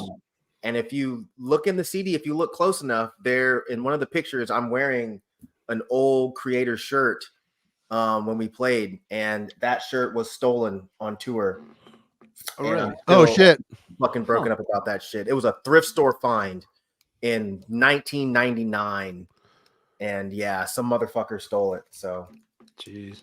Yeah, life sucks. Life sucks, guys. Yeah. Creator is one of those bands. If I had found something, in the used bin cheap, I definitely would have picked it up at some point, because I knew the band name. It wasn't, and again, I wasn't avoiding them because of any bad association or experience. Yeah. Last month was the first time in my life I'd seen a cheap Creator record in a used bin. So yeah. Just wacky but true. Simon, I don't care what you have on your island. I don't want to be on your island either for saying that Extreme Aggression is the least good of their early albums. Come on. You people all have shit in your ears. Anyway. Extreme Aggression. No, it's good. It's real good. They're real riffy. Yeah. Oh yeah. All right. Good one. Marty, I think it's your turn, sir. This is a band that doesn't have a lot of wow factor for me, and I'm real late to them. And it wasn't until this record that it all kind of clicked for me. Saxon's Killing Ground. I don't know what it is. I think a lot of people kind of consider this whole era here as their power metal era. But I think this really, I would kind of like to get Thunderbolt as well, because that one's pretty good too. But these three albums are really all the Saxon I need. We did that deep dive. There's some good stuff. There's some classics, but I just don't care that much. It wasn't until this Killing Ground album that it's just really worked well for me. They got a little bit more, they modernized their sound a bit. It's a little bit less new wave of British heavy metal, a little bit more power metal. I use that term loosely with Saxon, but they got a little bit more epic, I would say, on this whole stretch. But Killing Ground for me, I don't know what it was about this record, but it really clicked hard with me, and I ended up going on a bit of a tear and got these three. Lionheart is also really good. Whether you like Biff's vocals or not, I don't know, but it sounds like Saxon, and they're a late band for me. Someone sent me, might have been Zoller, sent me the latest Saxon, Carpe Diem. It's pretty good. Mm-hmm. But these three records are exceptional in their catalog for me, for sure. Late to the party. Yeah, they've got their ups and downs in the catalog, but there's definitely stuff worth checking out. Okay, Mike. Was it my turn again already? Yes. I'm going to show one of the only CDs I have here. Weakling. This was a band that I got into embarrassingly late, actually. Not a cheap CD. No, it's not. That's why I'm showing it off. I wish it was the record, because I mean, they're like $900 or something ridiculous. I just got Alan a copy in Grand Rapids. It was in the used bin for $6. Was it $6, Alan? I picked it up. For the record or the CD? CD. For the CD. Wow. $6? It was this early in the year, mid-year, I guess. They had it Vertigo Records in the used bin. It was second pressing, but it's still fine. Wow. That's a really good price. I'll say that. Thank you, Marty. You're welcome. I actually got this when it was still fairly cheap. Not $6 cheap, but it was still fairly cheap. But funny thing is the reason I did not get into this band, and Jesus Christ, how you saw them, that's he's seen like everybody. He's Like, been all over the you know world. what I mean? Like you've Aaron seen gets every around. fucking buddy. Like Yeah. your life is just incredible. But yeah. So the guy, one of the guys that's in this band used to be in a band called the Fucking Champs. Yep. And they were like, yeah. like an instrumental band, like heavy metal-ish band, I guess. But I had seen the Fucking Champs, and they, they were like hardcore, hardcore kids or punk kids or whatever, like indie rock kids, whatever you want to call them. They weren't metal dudes, So when someone was like, "Oh yeah, that guy was in a black metal band," I was like, "Oh, I'm sure they suck," because how is somebody that's in an indie rock band going to be in a halfway decent black metal band? So I just didn't bother for years, which was insanely stupid because back then I'd seen the record. I just was like, I don't want that. I don't need that record. And now I'm kicking my own ass because this album's fucking perfect. It's a 10 out of 10 album. Absolute 10 out of 10 album. That's kind of one of those albums that it's kind of nondescript. The people that know.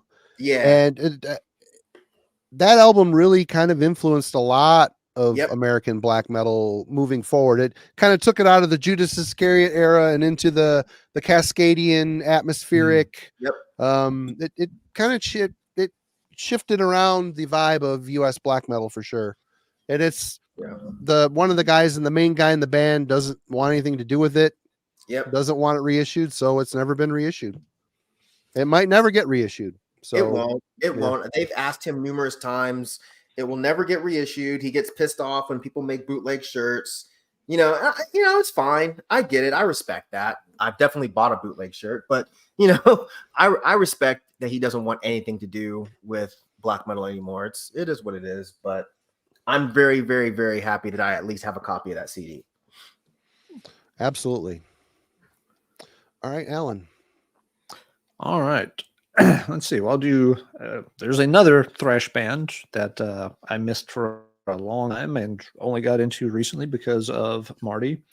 It was kind of the same story as Creator. I knew the name for years, but I never come across any of their records and never came across anybody that had any of their records. So eventually, on Marty's insistence, I just finally had to go ahead and order Sadus. Oh, that album rips so much ass. Ooh. It's such a good album.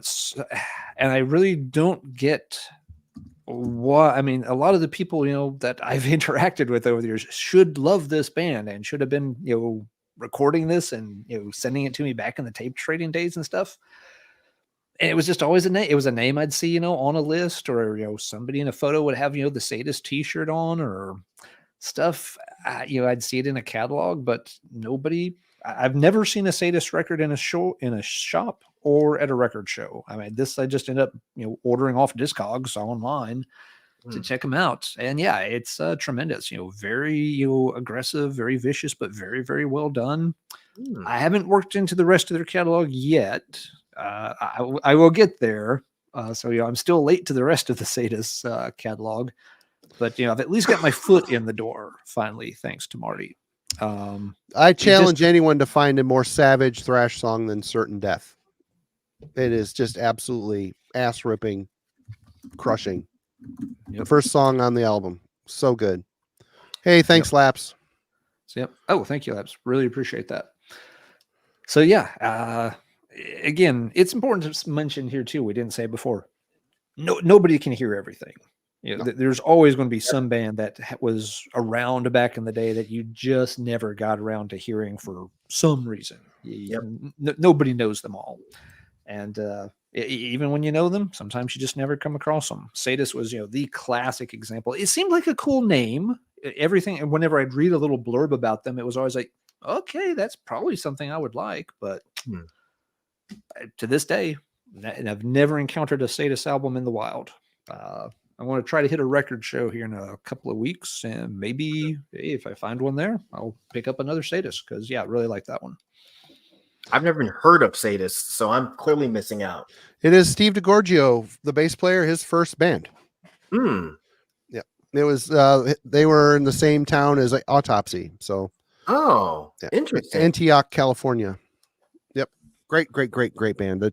The Death the Posers demo and that, or oh my god, the second album's really good too, but man, the demos and that first album just absolutely destroy some of the best thrash.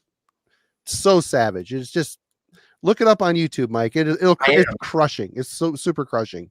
Oops. Mm-hmm. Cool. All right. Well, I'm late to the party with this band. Judas Priest. Oh, you were one of them Iron Maiden kids. I was in the demographic of the US that if you liked Iron Maiden, you couldn't like Judas Priest. I don't know why. It's stupid. It's a dumb rule. I don't know who instituted the rule. I mean, I think pound for pound Maiden is a better band, but Priest is just different. They're just more working class metal than Maiden. Maiden's more fancy and sophisticated, classical influences here and there. Fine, it's good. But when this stuff and this album in particular, I love Sin After Sin. I love bluesy Halford. I love when Halford's crooning as opposed to the metal. I like the metal god too, but and again, Dissident Aggressor. What a killer song. And you got the Joan Baez cover on here. God, Last Rose of Summer. What a tuneful crooning. I don't know what I'm trying to say. Anyway, I love this record. This is the one that put me on. I mean, when I was a kid, I had Turbo. It was fun, but I didn't care really because I was a Maiden guy. But it wasn't until this record that I went, oh, wow, Judas Priest. This is a thing that I like. Why didn't I get into this earlier? And now I've been on a hunt and I've got most of the important records. I don't have many of the newer ones since Halford's back in, like Nostradamus. I'll get them eventually, but they're not at the top of the list. This old stuff, though, it's good. It's the same album. The same day I bought the Weakling CD, I also bought Rockarola used on vinyl at that same record store for $12. People hate it. I think it's okay. It's okay. Croonful. Yes, Croonful. It's a mixed bag on that album. We make words here. Yeah, I really like the way Aaron put it in the chat a minute ago. Iron Maiden was a London band. Priest was a Birmingham band. Yeah, working class. Absolutely. Yep. And if you've all haven't checked out the Panic Attack song that just came out, holy crap, the song rips. It is surprisingly killer. Did that already come out? I completely missed it. It's the first single off the new album. I knew it was coming, and I was still waiting, and apparently I missed it. Sounds like Firepower, but maybe a bit better. It's a really good song. I was quite surprised. Nice. Yep, check it out. I will. All right, Mike. Yeah. I was late on Priest too. I was definitely a Maiden versus Priest guy, and it was like no Maiden all day. I don't know why was that a thing. I mean, I remember it being a thing. I don't know why, but I feel like the record store guy made that statement to me, and I was like, I don't know. I was 16. It's like, okay, cool. If you tell me I'm not supposed to like that, sure. Fucking record store guys. Yeah, I mean, leading people astray since 1987. Snooty, opinionated. Yep. And look at us. That same place I got the Weakling. It was like last year I was there, and I had a bunch of stuff. There was in my stack of weird black metal. There was a Devin Townsend CD, and the guy he's like, "Oh, sure, I'm glad to see this shitty Devin Townsend CD go, and all the type of people that buy Devin Townsend CD." I'm like, I said, dude, I don't give a shit about your opinion. I don't care. I didn't ask to be critiqued. I'm buying the CD whether you like it or not. It's just fucking snooty record store people, man. Come on. Why is that even necessary? Like, just sell me the fucking CD and shut up. Do you want me to not buy it? You should just say, "Oh, well, never mind. Let me put it back on the shelf, and I'll keep my $7 then." I am far past the point of worrying about my street cred at this point. Yeah, I just want to listen to music that I enjoy. I don't give a shit what other people think about it. Anyway, whatever. Thanks for the critique, record store guy. Yeah, like Tyler. All I can see in my mind right now is the comic book store guy from the Simpsons episodes. Same thing. Well, I actually lied about only showing one CD. I forgot about this. Some very Oh, nice dude. gentleman sent it to me. Who did? So a very nice gentleman. You guys probably don't know him. Yeah, probably not. I sent but you a couple yeah. things.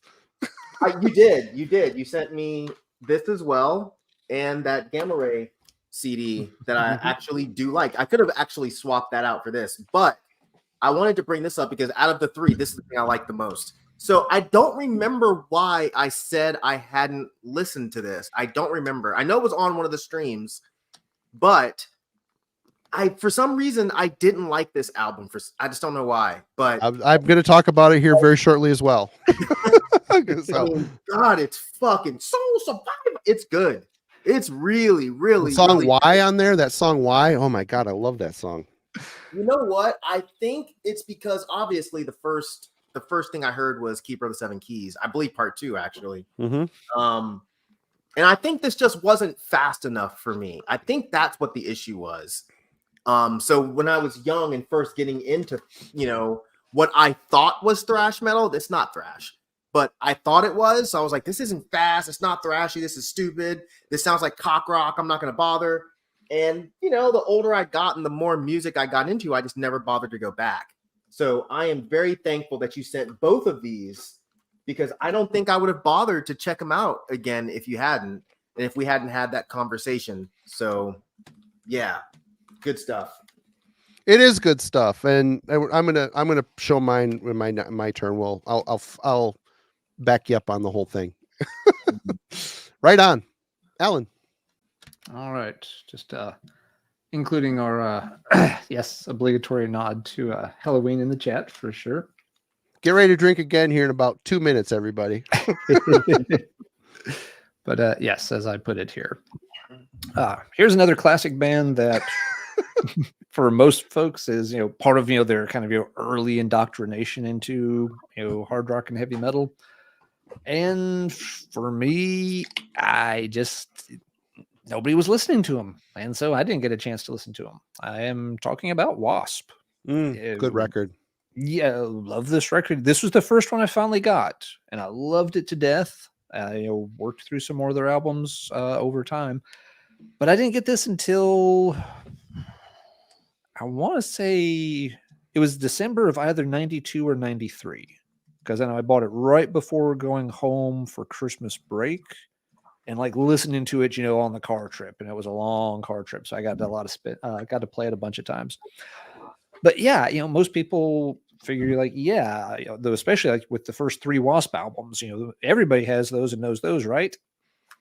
They weren't a thing in my very small, limited countryside circle, and I think it was just the issue of they were just early enough that I'm in that I'm in the part of Generation X that really hit their teen years in the last half of the 80s, not the first half of the 80s.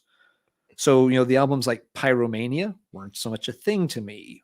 The first Wasp album, the early Accept, that stuff came while I was still in elementary school. So it was, the next round of albums. It was the Appetite for Destruction and the Hysteria and that kind of stuff, was where me and my friends, started to notice this type of music.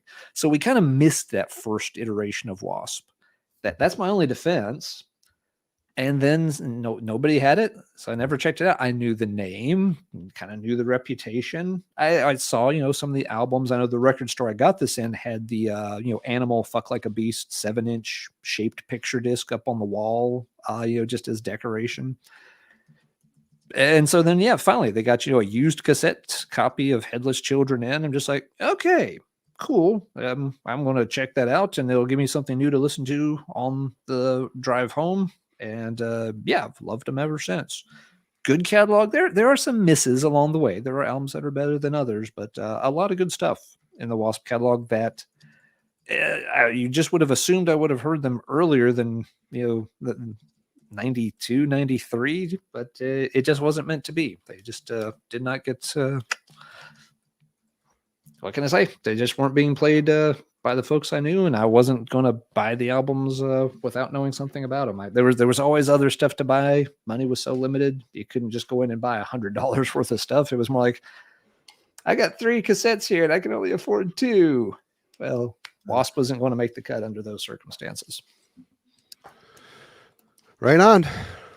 All right, I'll piggyback Mike's Halloween thing. Mm-hmm. Honestly, Halloween, I don't know. I mean, my first time I heard Halloween was on that Doomsday News comp, Starlight.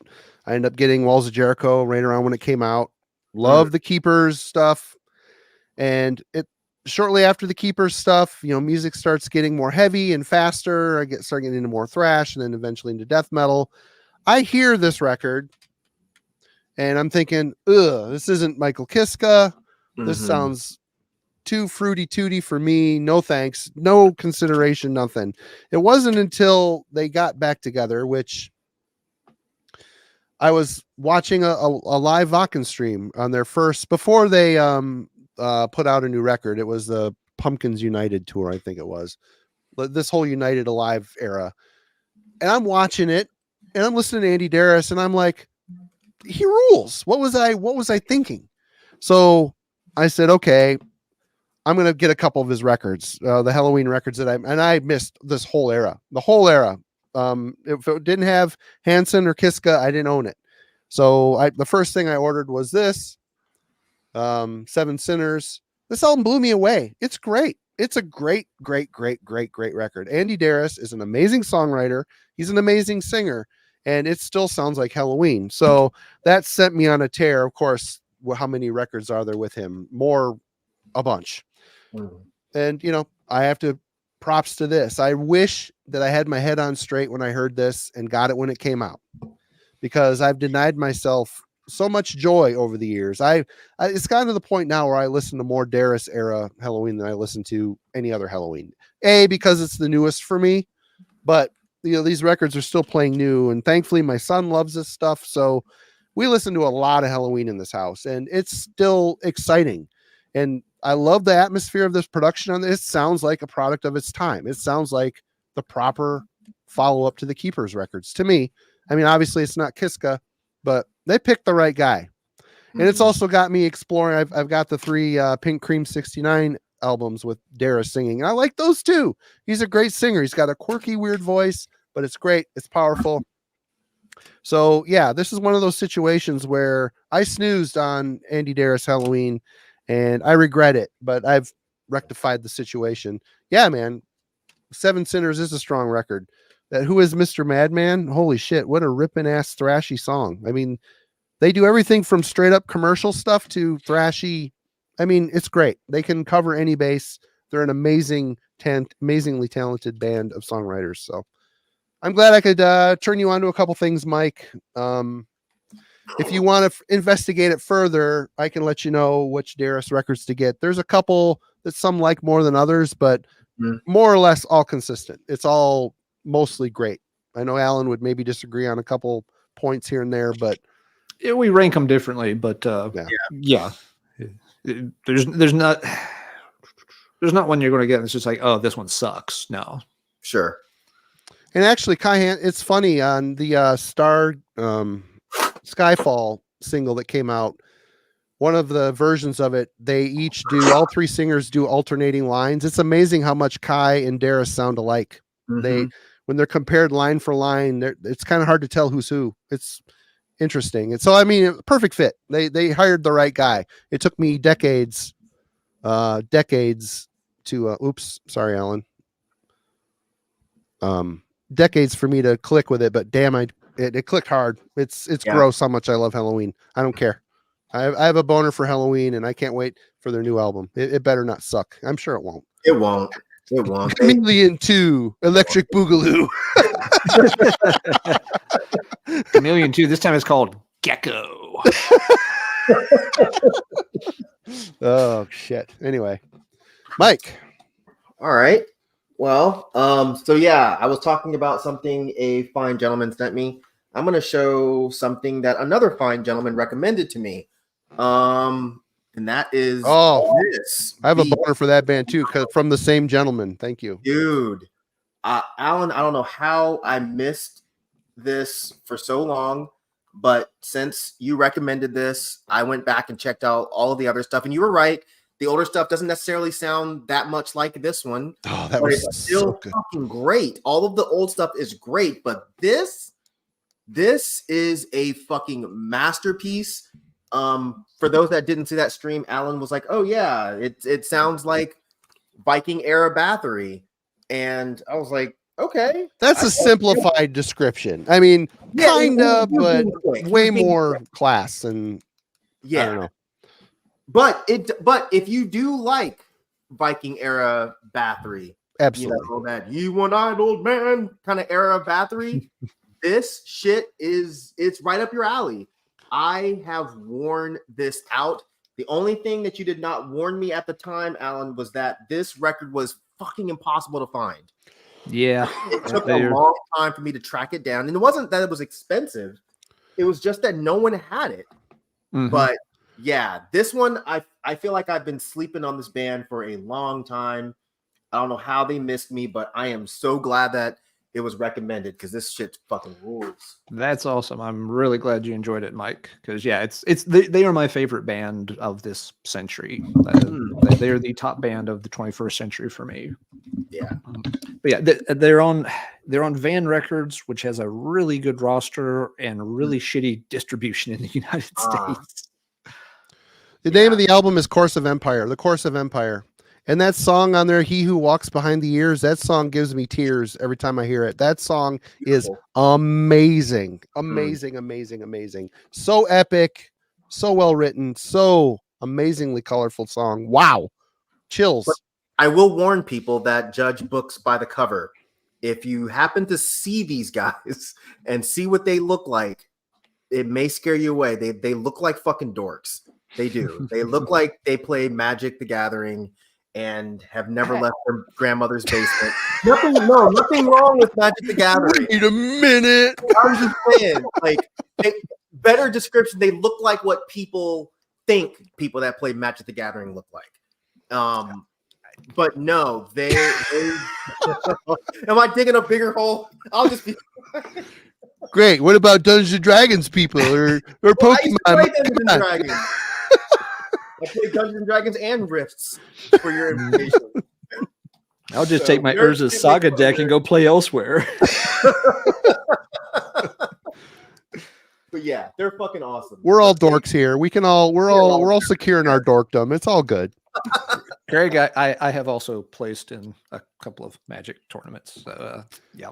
Well, you guys are dumb and stuff. Yeah. Yeah, but I won that sweet $15 deck box. You got a sweet $15 deck box you won as a prize? Didn't think so. I bought a bunch of Magic the Gathering cards for my son who had an interest in them in about 5 minutes, and I might as well have took that money and threw it out the window as I was going down the road, and it'd been the same fucking effect. Anyway. That's really cool, Mike. I'm glad you enjoyed that one so much. Yeah. All right. Here's one I missed, and this is a matter of timing when I sit and think about it. It's Immolation. Oh. Dawn of Possession came out. I saw it on the shelves, but again, limited choices. Nobody knew anything about the album, so I never picked it up. Yeah. Then this band didn't put out another album for like 5 years. This came out in 96. And by 1996, I was really tired of death metal. I was actively not listening to death metal by that point. It was still very, very big in the corner of Ohio where I was living. And it had been big for years. And I just wanted to hear anything that wasn't death metal. So by the time this came out, as I started like, oh, okay, another Immolation album's on the shelf. Goody. I'm not buying that either. And just kept flipping, looking for something else. So yeah, didn't circle back to this band, for ages, just because, I was burned out on that style of metal for a very long time. Once I got back into it, and again, we're talking way 10, probably 15-year kind of, lapse there, where it's like, okay, I think I can start to listen to death metal now and, not grind my teeth because it's been away for a while. I haven't, heard it every time someone's played something on college radio and the used bins have things that aren't death metal in them. I can appreciate it again. And yeah, this band, really impresses me. They're, obviously very heavy, they have, pretty much one theme they stick to pretty well. But the big thing is just, in terms of songwriting, they're incredibly good. Some death metal bands, yeah, it just becomes a little bit too much about, the shock or the hype or how fast or how brutal we can sound. Immolation are very good songwriters. And like on this album, it's funny because sometimes looking at reviews, you see this described as almost proggy. But in reading interviews with the guys, they're like, we're not really proggy or technical or anything like that. We just kind of know how we want the song to sound, and we just do that. And I think they're exactly right. They're not trying to make any kind of technical masterpiece. They just understand how to write a very good song and put the pieces together so that it works incredibly well. So yeah, very late to the party on Immolation, but it was just the fact that Immolation kind of started to crank out their records during a period where I wasn't listening to any death metal. It wasn't just Immolation I was avoiding anything of the sort. I was starting to get a little bit into black metal, listening to a ton of power metal, traditional metal. I was done with death metal in the late 90s. It was not something I was, maybe I got an album here and an album there, but for the most part, I had very little interest. This is not meant to be a flex in any way. That album in particular means a lot to me for the fact that it was the first album I was ever thanked in by a band that I liked. And it came out a year after we started Worm Gear. And for the first issue of Worm Gear, I interviewed one of the guys, and it was weird. It was before there was the internet. So I sent all the questions handwritten on a piece of paper, put them in the mail and sent them off to him. And it came back with handwritten response. I had to type it into a computer. It was a pain in the ass, but no, that was cool to see. It was kind of, weird fat kid from Northern Michigan that had done nothing his whole life. All of a sudden I'm thanked in an album that I loved. Is like, oh, wow, this is kind of neat. Kind of cool. That is very neat. Not meant to be a flex. It's just that sentimental connection with that record for sure. They're one of the best live death metal bands. Oh, they're crushing. They are fucking insanely good. Yeah. Yep. I don't know. I've seen them a handful of times over the years, and God, Ross is just such an amazing front man, and he's got that Crystal Gale hair, which I'm very jealous about. But God, super nice dudes too. They at the Philly at that first ever Decibel Metal and Beer Fest, we set up a table. We were right next to Immolation guys. They remembered me. They remembered the zine, and talkative and just nice guys. I mean, just super like hanging out like we've known each other forever. It was cool. Cool dudes. Great band. Super sick, evil, awesome old school death metal for sure. And I'm up next, aren't I? Yep. Sorry for the long story, people. Oh no, it's a great story. Yeah, they're another one where I'm still working through the catalog. I've got bits and pieces here and there, but yeah, I've really enjoyed it. But I'm just going to take my time because I don't feel the need to rush and then not be able to appreciate it. Yeah, there's a lot to digest within those albums, so yeah, you're smart to take your time with them. And they haven't really. Sometimes I'm bad not to, and sometimes I'm bad not to take my time too, Mike. Sometimes you get that like this album's great. I'll go buy everything they made. And it backfires for me. For some people, it works out well.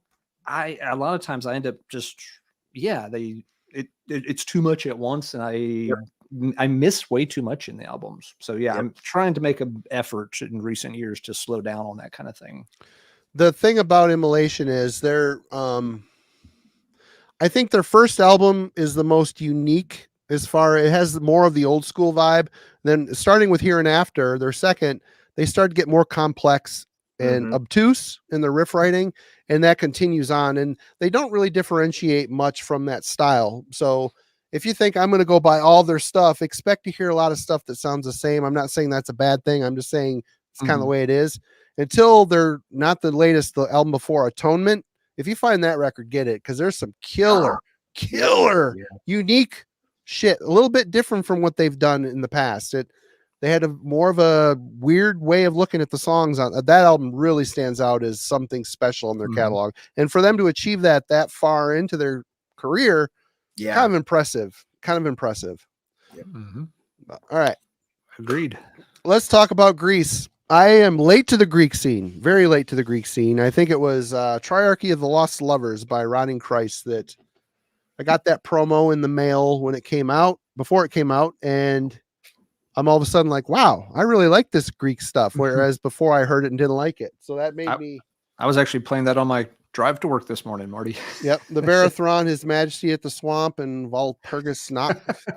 And I played that while I was grading papers today. Yeah. I mean, they shared the similar, they shared the drum machine. I mean, you got to love these. Super great pictures.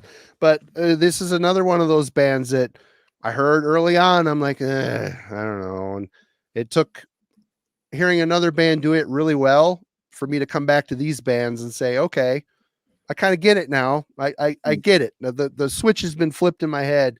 I missed out on these when they came out, but it's been cool to pick up some reissues here and there. And it wasn't until their album Stygian Forces of Scorn, I think is the name of the album. That album rips. And I'm like, okay, Varathron, I like this a lot.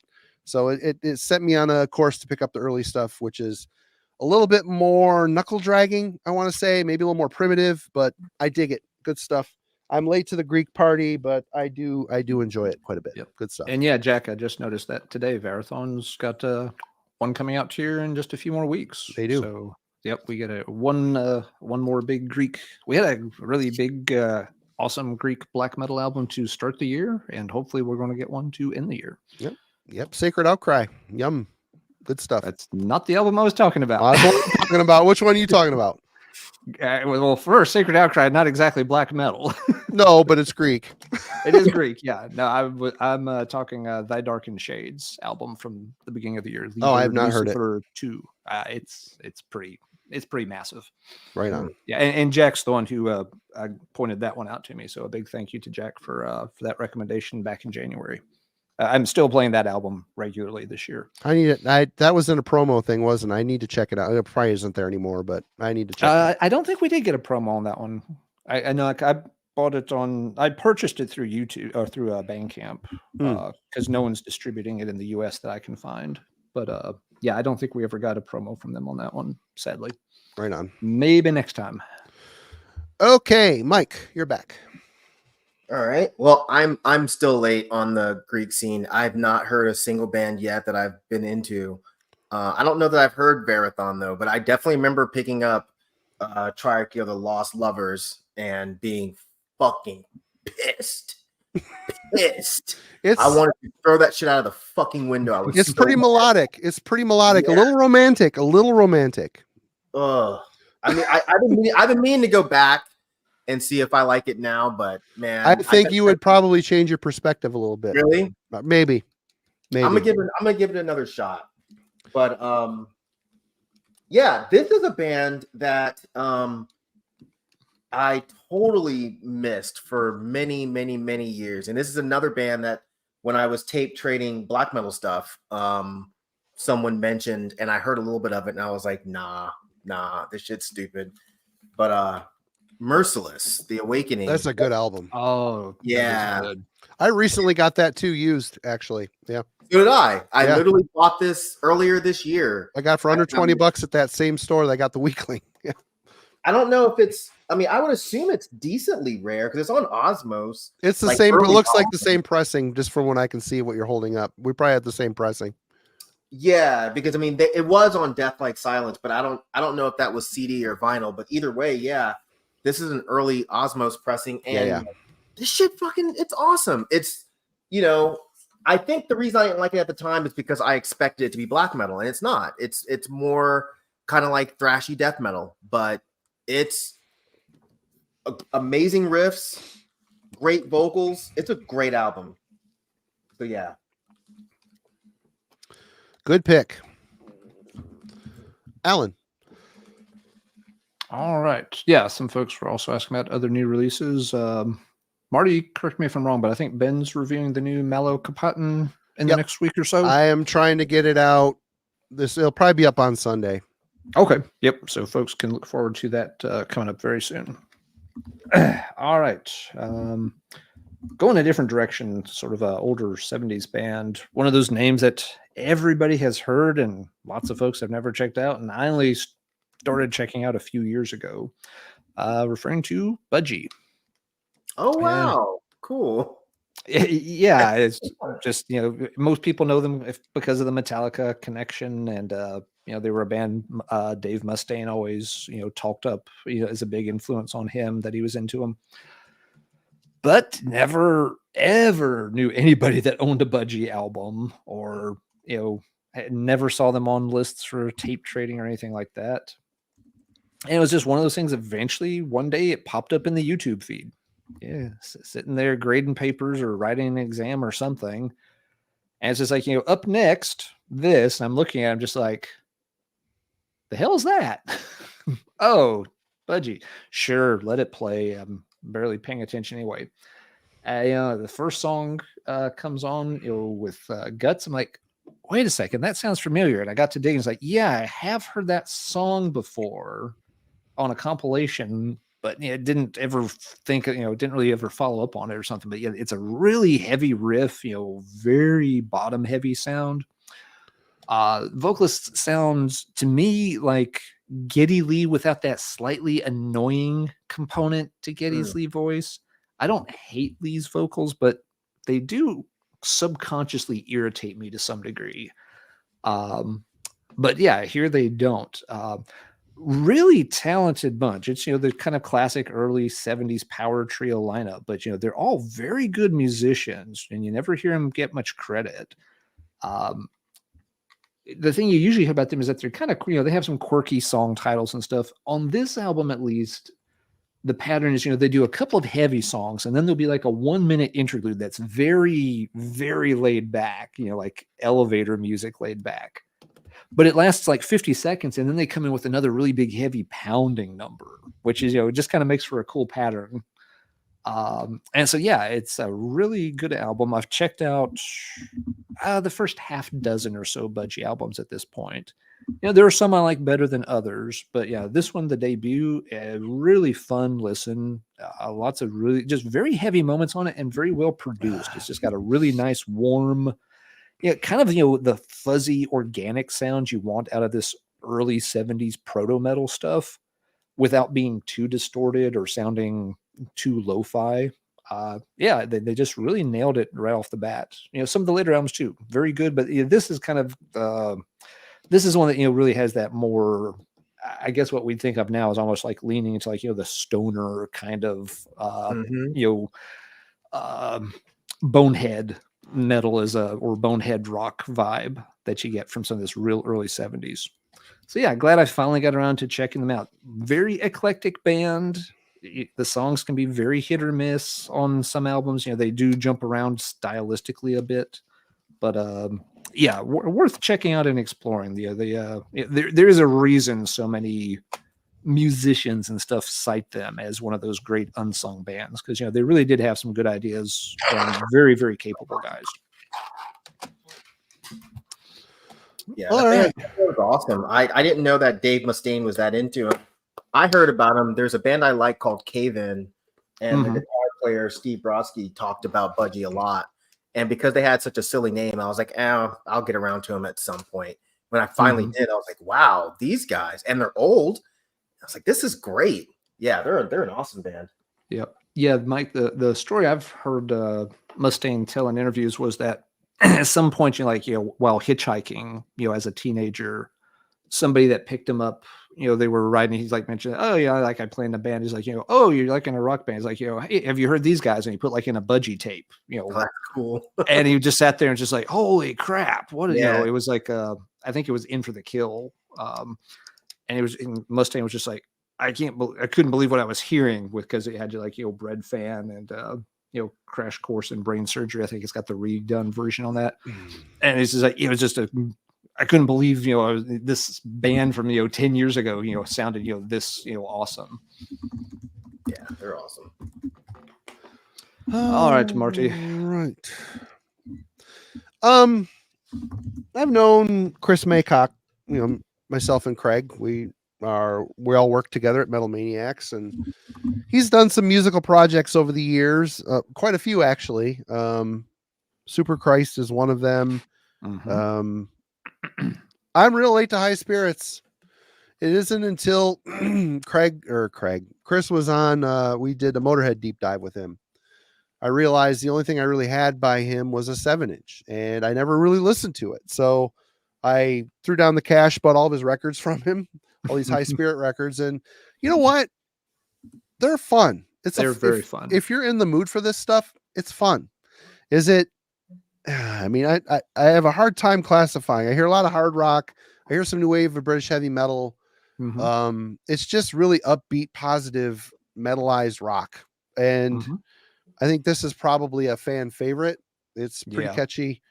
And he sent me some other stuff that he's done too. Pharaoh's another great band that he was in. Dawnbringer. Dawnbringer, of course. I got a bunch of the Dawnbringer stuff. He played drums for Pharaoh. And I think on this stuff he plays everything. Isn't one of those situations where he plays everything and then puts a band together live? I do not know at this point. Anyway, yeah, I mean, High Spirits. This is for me a mood band. I got to be in the mood for this, but when I am in the mood, it connects. It's good. It's fun stuff. It's really well written. It's pretty unique, pretty positive. I don't know. It's fun. Late to the party, but I dig it. Is a good thing to put on when you need to, like, wake up and perk up a little bit, get a little energy, kind of get the blood flowing, but you don't want something like super fast or heavy. Yeah. Just going for something a little bit easier, more straightforward. Yeah. Very fun band. Fun is the best word. You picked it. You nailed it right there, Marty. All right, Mike. Yeah, I didn't know much about High Spirits. My buddy Justin Stubbs, he does videos on here sometimes. Yeah. No, he doesn't. I know, right? It's been like a year probably. Yeah. But he's obsessed with his kid, so he's having fun doing that. Oh, but yeah, good. He put me onto them, and we went and saw them at a really small club, and they were fucking fantastic. Just really straight up rock and roll vibes. It was a good show. Yeah, so this is a random band that I didn't know much about. And I wish I'd found them earlier, but I'm trying to find a way to. So I'm going to do it like this. This is Regurgitation, and I have to cut. There's a zombie penis. It's all right. It's fine. We're good. So I don't want to. We're past the 2-minute mark. We're all good. Okay. Well, not worried about it. If I had heard this in the mid to late 90s when I was first getting into like death metal, I would have shit my pants. If you like old Carcass or whatever, or like old Suffocation, old Cannibal Corpse, and you've not heard this, you are going to absolutely freak the fuck out because it's so goddamn good. Hell's Headbangers reissued this, and I cannot get over how awesome it is. I think it was Goro Stern that might have put me onto this by showing it. But yeah, this is a fucking awesome band. Really brutal, gross, kind of, gory death metal. So if that's what you're into, you should definitely check this out. And yeah, the cover's stupid. The cover's really stupid, but most of those old, stupid, brainless death metal bands back in the day had pretty stupid covers. But if you're gonna go stupid, go I'm a zombie, fucking a dead corpse holding its head, stupid. Go that stupid. If you're gonna do it, go all out. It's Regurgitation, right? Yeah, I'm sorry. I don't know if I said the name. Regurgitation, the album's called Tales of Necrophilia. So yeah, it's awesome stuff. All right. Alan. All right. This band I'm still kind of late to. This is a case where I did check them out a little bit a long time ago. Wasn't too impressed. And so it's taken a long time to come back around. It's Germany's Rage. You bastard. Is it still? Hey, you've had 2 hours to pull it out, mister. I'm not. They're next. I'll follow it up with Rage. Okay. That'll work just fine. But yeah. And it's funny because 80s German metal is right up my alley. It seems like I'd be very well versed in Rage, but I'm really not, even to this day. What happened with Rage was that early 90s, I got their first 2 albums. And even Execution Guaranteed is the second one. The first one's something with fear in the name. Raising Fear, Night of Fear. Oh, yeah. It's got like a ninja mask, Yeah. close up of a face, and it has the word fear in the title. The fact that I can't tell you the name of the album tells you how much of an impression it made. Reign of Fear. Reign of Fear. There we go. Reign of Fear to me, it was kind of sloppy speed metal, and Execution Guaranteed wasn't even, it was just sloppy. It was like, okay, now they're slower and still boring. Neither album did much for me, so I got rid of them and really didn't pay much attention to Rage. I would see reviews of them from time to time, and the reviews always made it sound like the albums had gotten much better, like around Secrets in a Real World and Perfect Man and, stuff that came later. But I was kind of just like, I've been there, tried that. No, thank you. I'm going to get this Gamma Ray album or this Halloween album or this, Blind Guardian album. I don't need to pay more attention to Rage. Finally later on, somebody in CDR trading sent me a copy of their Trapped album. And I was just like, oh, okay, now this one is actually better. Oh, that album rules. Yeah.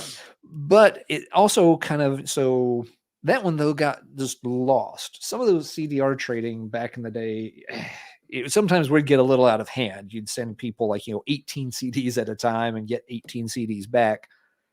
And so as far as I can tell, it was something that was like, I played it a few times. Like, yeah, this is pretty good. I should follow up on this.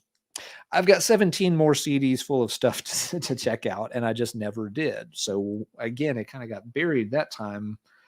And it's only been, more in the last few years where I've started to get, I got a copy of Trapped ordered, and Marty, you sent me this one, Sound Chaser. Mm-hmm. And I think I've got one more here. Yeah, their stuff's always a little expensive. You can find them, but they're rarely cheap. They've never had much distribution in the U.S. They're another band now that has such a massive catalog. It's a little hard to know where to jump in and where not to. They have over 25 records. It's a lot. Yeah, some of the older ones are a little pricey to get. Some of the newer ones don't get very good reviews. And so, it's one of those cases of like, I'm going to get through them eventually, but damn, that's a wall you got to deal with right there. So it's kind of like, where do I go up this side? Do I try to do I start over there?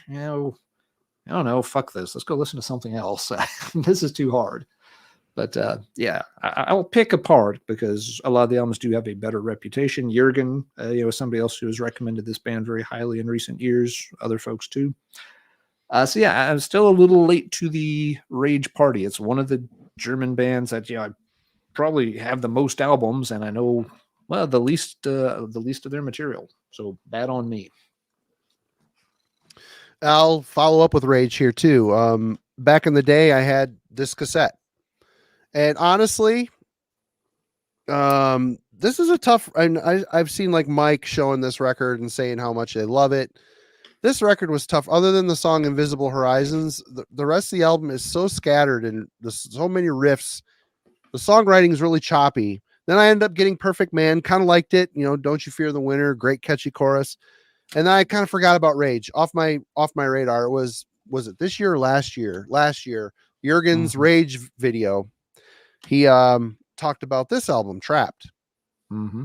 I said how great it was, and the one after it, The Missing Link. So I'm like, yeah, whatever. I pulled it up on YouTube. I'm like, holy shit, this is one of those perfectly well written, awesome German heavy metal albums. End up buying this and The Missing Link. I love this record. I'm getting my kid into this one too. It made me go back and listen to the other Rage stuff with different ears. They're like, okay, I can appreciate this stuff more. So, and then since then I've been on a tear buying whatever I can find by Rage. Are they all great? No, but they're all good. There's not any bad. I've not found any unlistenable Rage. It's all, in fact, when we start doing interviews, I kind of want to reach out to PV. I know they're going on a 40-year anniversary tour. I'd like to get PV on the show. I think that'd be a fun, interesting conversation. But this album, Trapped, if you're going to start somewhere with Rage, I would say this is the one. This album here unlocked the Rage catalog for me. It made me want to listen to this band. The songwriting is really good, really catchy, typical catchy choruses from German bands, well-written songs, unique vocals. It's just a unique band. They sound like Rage. They don't sound like anybody else. And that is the glory of the old days. A lot of these bands had their own unique identity, and somewhere along the way, yeah, there's still some bands that do their own thing, but 90% of bands nowadays sound like their influences. It's just the way it is. Yeah. And I get it. It happens. All bands do. I mean, it's just the way it is. But anyway, Rage. I would say start with Trapped. What an album. Great, great, great. Myke. All right. So, this is another band that I skipped over for a really long time for, as usual, really stupid reasons. Oops. This is God, would you move, dude? Zabalba. I don't know how you pronounce the second part. I don't know. But the funny thing is, they had to add this second word here because people like my dumbass were confusing them with a hardcore band called Zabalba. So I kept seeing people wearing shirts for this band, and I was like, not that the hardcore Zabalba is bad at all. They're not. It's just not my thing. But I was just like, I saw like friends who primarily like black metal wearing the Zabalba shirts, and I was just like, I don't get it. And my friend that lives in LA, she was like, yeah, no, Zabalba is a black metal band, stupid. And I was like, what? Really? And when I was in LA, we went and saw Zabalba play with, I think they played with Volan or Ars Menda, one of those bands, and they were fucking incredible. Absolutely incredible. And I was like, I have been fucking up for a really, really long time. But yeah, this is a great, I believe, if they're not from Mexico, I believe that the dudes are of Mexican descent, something like that. But either way. Is it members of the Black Twilight Circle guys? No. Because he's in the main guy that does Volan is like in like 15 other bands, you know. Yeah, they're all really incestuous until very recently. There was like some kind of falling out or something, or rather. But no, I don't remember where these guys are from, but I know they are kind of that indigenous themed black metal. Thankfully they're not like the weird indigenous themed, but we're also like Nazis, like some of these other weirdo fucking bands. But This band rules. Nuclear War Now put this one out, so it's fairly easy to get, I believe. But god damn it, man, I really wish I had, because I think they played here and I just didn't go because I thought it was the hardcore band. So Zabalba sounds like a Star Wars character from the prequels. it might actually be. It sounds a little too similar. Yeah. What? You think I want to listen to your D beats? They have no effect on me. Only hardcore. Oh yeah, you're thinking of Sebulba, who was that was the dude that was in the pod race against Anakin. So yes, I'm doing Watto's voice. So I'm messing it up badly, but Sebulba didn't have that many lines. You work with what you got. All right. No, we're not, Parker. Don't worry about it. We're not, dude. My son is watching. Anyway, Alan, you're up. All right. I've mentioned this one before that, when this band started getting popular, I heard the name. Some people were talking about them being very cool, and I just didn't check them out. And I was dumb because Panopticon turns out is actually fairly decent. This one is just another timing issue. I remember people starting to really talk this band up on some different old message boards, but it was right around the time when I was starting a new job, moving to a new location, starting to think about like saving to buy maybe be able to make a down payment on a house, doing a lot of kind of heavy adult stuff. And as such, I just was not paying much attention to any new releases or new bands around that time.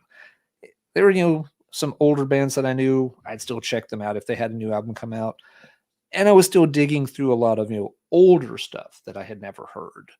but I just wasn't in a mindset where I wanted to try to track a bunch of new bands. And so it's like, okay, there's a band called Panopticon, and they made an album called Kentucky. That does not sound like a metal album title. It's got banjos on it. Hey, yeah, you guys enjoyed that. I'm glad you seem very excited about that. Good for you. Enjoy it. I want to keep digging through this stack of new wave of British heavy metal, 7 inches, and and looking at property values and school zones and stuff like that. So yeah, just never got around to them. So we got this became kind of a COVID lockdown band where people were talking about it. It's like, okay, maybe I should check that out. Oh, maybe I should have checked this out a decade ago, because it's obviously very incredibly well done stuff. It just started to show up at a time when any new bands around that era had a hard time getting my attention. Was in a different mental place and dealing with other things. So I wasn't checking up on music forums as much. Some of the ones I was active on had gotten pretty, let's just say, inbred by that point. People were posting the same stuff, having the same conversations. It had become a joke. Some of us would just, start a topic, and somebody else would be like, all right, Alan's going to say this, and then this person's going to make this comment. And it was just like, yep, that's exactly how this is going to play out. This is dumb. Why are we even, we're not having this conversation again because we've had it 3 times. I don't need to keep talking about this stuff.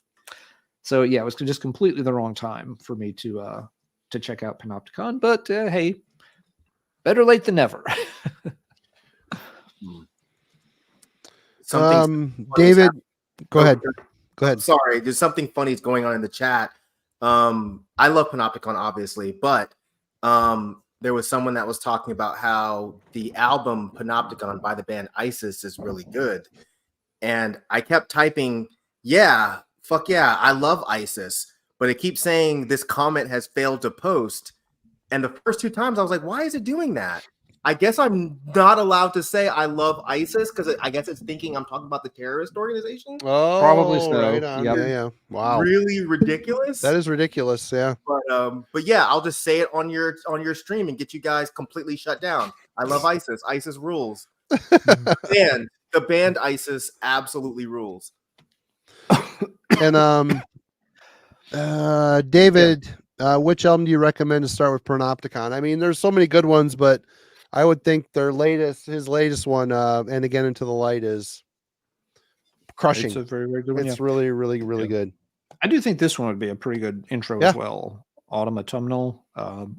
Panopticon's gone through some different stylistic shifts and definitely different lyrical focuses. So, the early stuff was a little more anarcho. You get into, more the mid period, there's some albums that are more introspective and kind of dealing with more societal issues, and by the time you get into this one, it's a lot more kind of the nature and environmental stuff. So yeah, I think this one gives you is a relatively easy one to get into and see what the band is like in general. But yeah, you'll have to check out different albums from different eras because some of it, you may not like the first couple of albums, but then you may really like the stuff after that. Kentucky's a very cool album. I would almost recommend Kentucky, but it's a very unique sounding album in a lot of ways. So it could hit somebody very weird if they use that as a starting point. I'm not sure. And I don't know if it's a secret. It probably shouldn't be a secret. It'll be happening here soon enough. But the next issue of Decibel has got Mr. Austin on the cover. So nice cover feature on Decibel, long overdue and well deserved, I think. So hopefully it goes better than the current issue of Decibel and Two Mold's picture on the cover, which apparently everybody has freaked out about for reasons. Stupid. Ooh, I'm looking this up. Go ahead, guys. Oh, they didn't like their dress code. Apparently, it wasn't death metal enough for some people. They're not all wearing immolation and deicide t-shirts, and so they don't look the part quite enough. They didn't spend enough time in makeup for their photo shoot. Oh my God, people are seriously mad about this. Somewhere, yeah. Some people, some places are. Oh, yes, this indeed. Is funny. I mean, yeah, they definitely don't like a death metal band, but that's pretty funny. that people are pissed. I like it. Yeah, It's cool. I didn't know it was happening, but yes, watching other videos this week, like, wait, I had the same reaction. Like, is this actually a real thing? Oh, so it is. Yay, go humanity! Of course it is, Alan. We're cool. Hey, we're heavy metal fans. We rebel against society and refuse to follow their rules. So we set up our own little underground community where we have our own fucking dress code, and you better follow it, or you're not going to be part of us. Oh shit! Wait, that's what all the normal people did to us back in the day. Those are the nicest guys, man. They're the coolest dudes. So fuck that. Who cares? For more to get a heads up on the rules, go over Justin Horville's channel and he'll tell you what you need to do and what you shouldn't do. Oh, you're aware. Now we're doomed. All right, let's talk about Pirates. Please. This is the record. Running Wild's Death or Glory. I enjoyed this era of Running Wild. And they made a big change. There was Under Jolly Roger was a transitional record. Didn't care. I'm like, Pirates, who cares? This is dumb. Until I heard this record. And Rolf is a riff machine. The riffs on this record are great. And here, moving forward, they put out an amazing run of albums that riff after riff after riff, song after song, so good. German superiority. Absolutely great. Love this stuff. Some of the best German heavy metal there is comes from this band right here. Big fan, and it was this record that I'm late to the party, super late to the party on Running Wild, the pirate era. So I'm talking a lot of Germans here lately, but yep. I think Alan can back me up on that one. Of course, he was with it a little sooner than I was. Yeah, it took me a while to find those albums, but yeah, I followed through on those a bit earlier. All right, I need to use the potty, and I'll be right back. Myke, you're up. All right. I only have a couple more left here. So I'm going to go with the less shocking one for now. Yeah, I'm down to getting close to the bottom of the stack too, Myke. Yeah, I only have this one and one other. Oh, actually, you know what? I have another one that I can mention, but I don't have anything by them. And I'll save this for when Marty comes back. But the band is Megadeth. Anyone who's ever watched my channel knows I fucking hate Megadeth. I cannot stand Megadeth. I think they're awful. I think Dave Mustaine's voice is one of the worst things I've ever heard. Their music is extremely boring to me. And when I told my girlfriend when we first started dating, she thought I was nuts. And she played Peace Sells, which I feel like I'd heard, but I was like, back in the day, I was like, this shit's garbage. Something clicked this time, and I was like, wait a minute, this is pretty good. I like this album. And then I went and played some other ones, and I was like, nope, that shit fucking sucks. It's only Peace Sells. I liked that album. Mm-hmm. Anything outside of that is absolute shit. Now, that's not me saying that Dave Mustaine isn't an incredible guitar player. I like how unorthodox he is. He's incredibly talented, but can they write a fucking song, in my absolutely worthless opinion? God, no. They're fucking awful. Oh, me. So bad, dude. But Peace Sells, I can jam that shit. Mm-hmm. Yeah, Megadeth, for me, they're very hit or miss. They have, I agree, Peace Sells is fantastic. I do like some of their other albums here and there too, but they're so crazily inconsistent. When we did the Megadeth deep dive a while back, it's like, here's a good album. This next one's pretty good too, and this next album is like, what the hell what happened here? What is this Super Collider thing, and how did this happen? Yeah, and then it's like, okay, and then it's like, this next album's getting a little better. Next one's, they kind of trend back up for a while, and then they kind of drop another one that you're just like, ouch, that's the risk. So very, very strange up and down kind of catalog that he's got for me. Wait, sorry guys, I gotta correct a mistake. It was Rust in Peace, not Peace Cells that I like. Sorry. Oh, okay. I have done that before too. Yeah. No worries. Rust in Peace is the one that fucking rules. Oh yeah, it's great. Rest in Peace, fantastic. Yep. Peace I Cells. love and killing is my business. I love the drum production on that record. I love how raw and fast it is. It's good. No, I had to double check. The other ones, can't do it. Rust in Peace is fucking rad. The other ones, nah. Oh wait. This is a development. Sorry, Alan. So the handlebar mustache is going to happen. The handlebar mustache challenge is going to happen. Excellent. Anyway, I'm sorry, Alan. Oh no, yeah, I was just highlighting whatever the next comment was. All right, you're up, sir. All right, well, yes, Mike and I are getting near the bottom of the stack, but my girlfriend's yelling at me. Yes, I corrected it. I'm sorry. It was Peace Cells. I fixed it. I'm sorry. It's all good. I have done that too with the double Peace albums there. Yeah, this was a band. Again, I'd heard the name once or twice here and there, but never found any of their stuff in the wild. Still haven't to this day.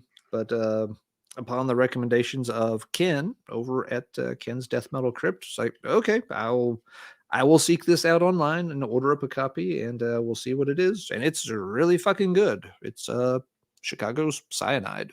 Solid. Very cool band, very, of course, heavy, kind of, early in that death doom style. And this is the Cyanide I like most, these early ones where, they're still kind of straddling that line, with very, very heavy death metal, but playing it really slow at the same time. That I really dig. I don't know their whole catalog.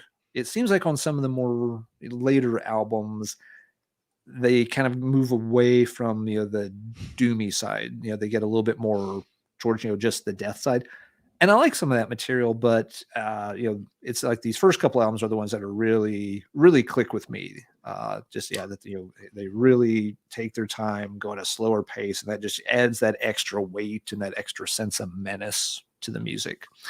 So yeah. Cool bands, they don't have a huge catalog. They just, they've been on different labels. Stuff went out of print here and there, so always a little hard to, nab their stuff. And it was just kind of a name that got lost in the mix of death metal to me. But I'd heard Ken praise them on a few occasions, and so I was like, I'll check that out, and really glad I did. And slowly cobbled together, a fair number of Cyanide albums, and have enjoyed them a lot. Very cool band, especially the early catalog. They're good live too. I've seen them a couple times. Nice. They were pretty hammered, but they did just fine. Good deal. All right. And yes, a few folks have mentioned, Scott from Cyanide has been in the chat from time to time, and always cool to see him hanging out. Well, let's go here. This is a band that I loved before Typo Negative. I was a Carnivore. I like Carnivore. Retaliation. I think it's a great crossover record. Always liked it. This came in as a promo back in the day, and this is the Metalhead's Barry White record. It just is. Every Metalhead's got this record, and like, oh, my girlfriend or wife likes that record, so I keep it for those special times when the lights are low. And it wasn't until I read Jeff Wagner's book about Peter Steele that I instantly wanted to start checking out some Typo Negative. So I ended up picking up some records here and there. And after getting a different perspective on the guy and reading that book, this band I don't listen to them a lot, but I end up buying all their stuff. And I don't, the Slow, Deep, and Hard, and I'm not the biggest fan of their Bloody Kisses either. It wasn't until they started getting smooth, like this record. What a depressing, heavy, unique record. And the one after this and their very last one, all really great records. Unique. There's a lot of Sabbath in here. There's a lot of Beatles in here. There's a lot of goth in here. They're just a unique band, and kind of a tragic story, of course, and it sucks, but thanks to a book, it got me into Typo Negative. I end up getting all the stuff because that's a collector. You get something, I kind of like this. And then, of course, I started listening to this album a little bit differently. And, there's a lot of good stuff on this too. A lot of great stuff on here. great catalog of music. Very talented guy. I prefer Carnivore Retaliation, but just me. Anyway, Mike. I almost had Typo Negative in my pile as well, and I'm realizing that I forgot to grab them. But yeah, I was super late on them. Super late. Yeah. I didn't get into them until like Life is Killing Me was 02, 03, something like that. Yeah. The song for his mom on that album is great. Oh my God. What the hell is it? Maddie or Naughty or I can't remember. It's the song for his mom. What a great song. Yeah. Yeah. I was really I'm still into him. And a buddy of mine was like, oh, you should hear Typo Negative. I don't know why I never bothered to listen to them. I think I might have thought, which is really stupid, I think I might have thought they were a new metal band back in the 90s. Right. Like, well, on Roadrunner, I mean, at that era, it's kind of what was happening, you know? Yeah. But I did get to see them once, and it was a shame because Peter Steele was extremely sick.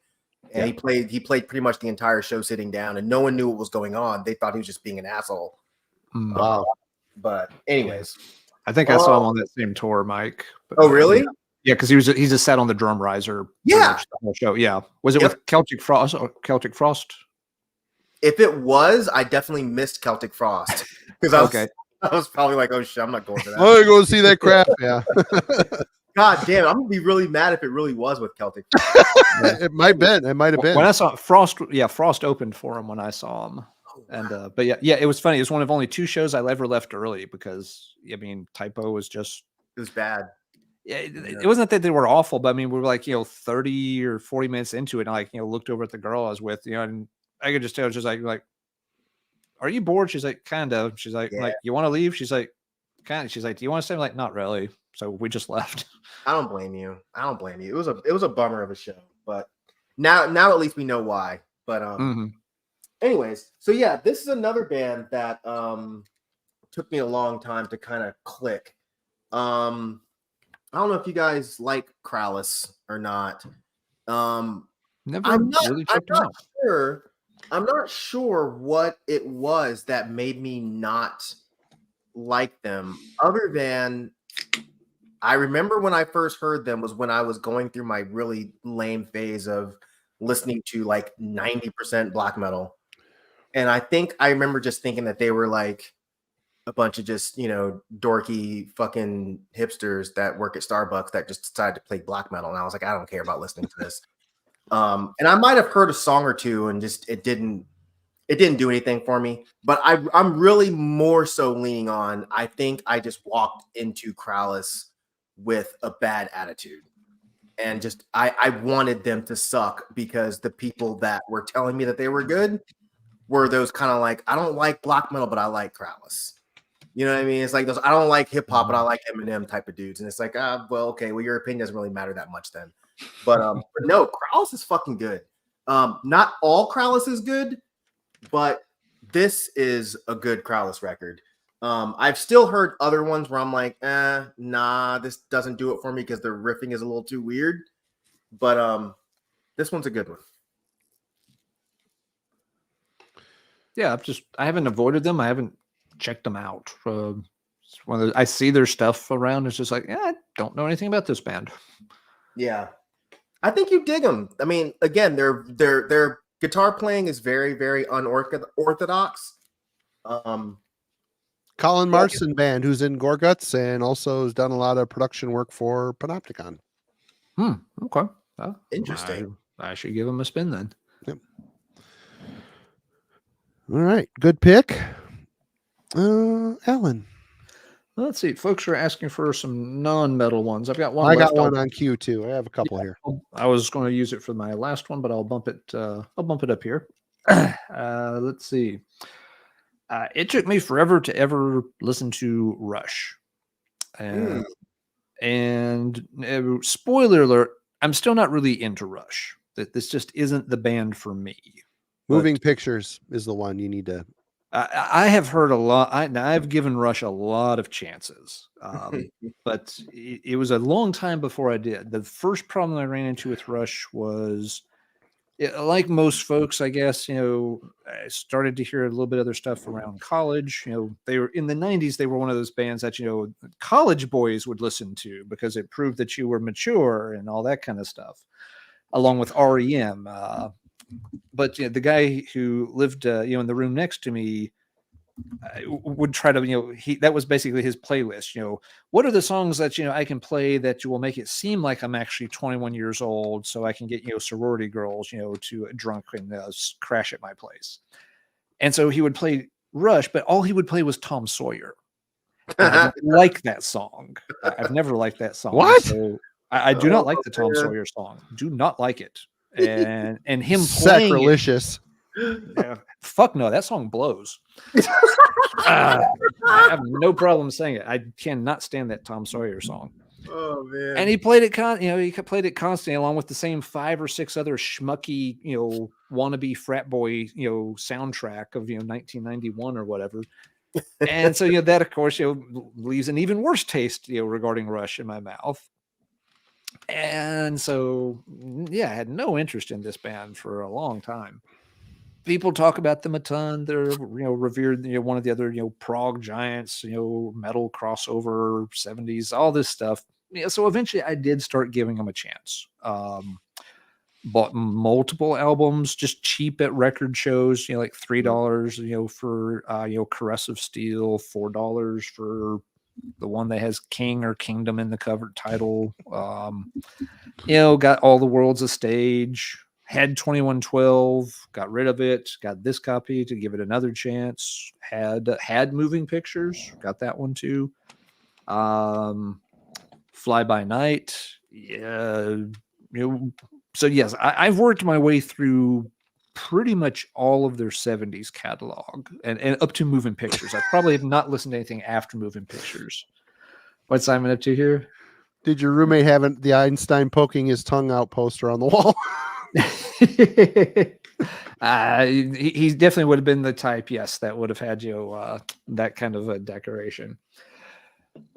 And at the end of the day, Rush. So yes, it was a long time before I ever gave those a chance. Though it was probably like, the early 20-teens. When I broke down, I was like, okay, I will buy these cheap Rush LPs, and I also downloaded some off the old eMusic service where you paid for downloads of albums because they had a lot of that classic rock stuff and it was pretty cheap. So I bought a lot of them and I spun a lot of them. But at the end of the day, Rush just isn't my band. Like I mentioned before, Geddy Lee's voice, there's something about it that just irks me a little bit. I don't rage hate it, but it starts to grate on me as the albums go by. It's just not the music for me. I waited a long time before giving them a chance, and I feel I've given them a fair chance. Maybe I circle back to it someday. Maybe someday it clicks. Oddly enough, the 2 albums that, if I had to pick 2 albums that I like the most, it's actually not Moving Pictures. I like the first one, which I know is a stupid thing to say because it's not the classic lineup. It's just really sort of a bad Led Zeppelin ripoff at that point. But that's the point. It's just, a reasonable 70s hard rock album, and I can appreciate it as such. And I didn't mind Fly By Night, the first one. If I remember right, it's the first one that has, Neil Peart in the band. And that one is still straightforward enough that it's like, yeah, okay, I guess this one's okay. There's songs on it I like. But yeah, as they get into, the longer and proggier stuff, it just doesn't work for me.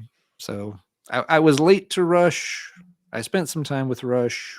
And I've decided Rush is not something I need to spend more time with. So I still have that one copy of 2112 sitting around here for reasons. It'll may go in VCLT or something one day. So yeah, late to check them out. And I'm kind of closed that door.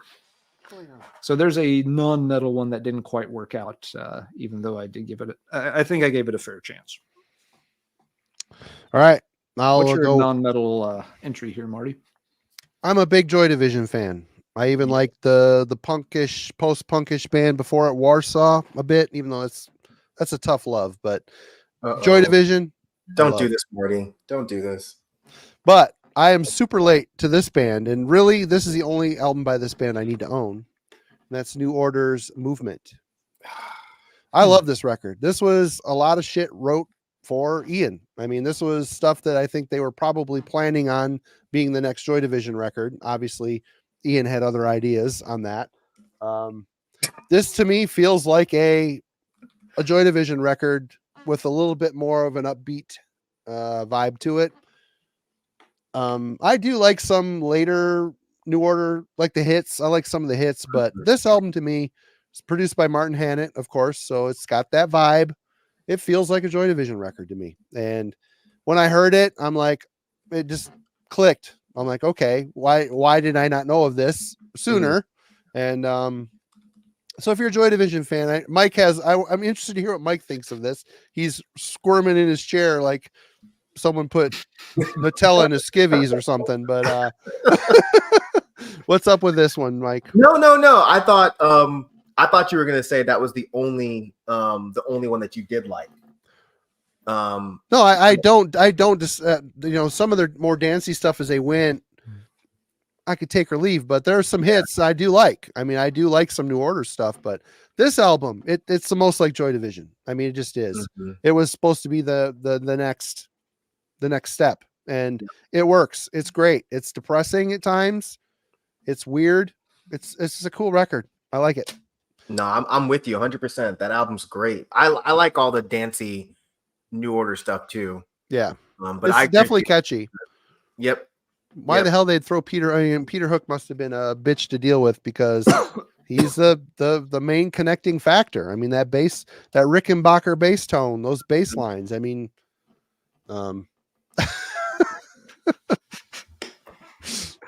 I dig it. There's a lot of non-metal shit I do like. I just don't talk about it much. Myke.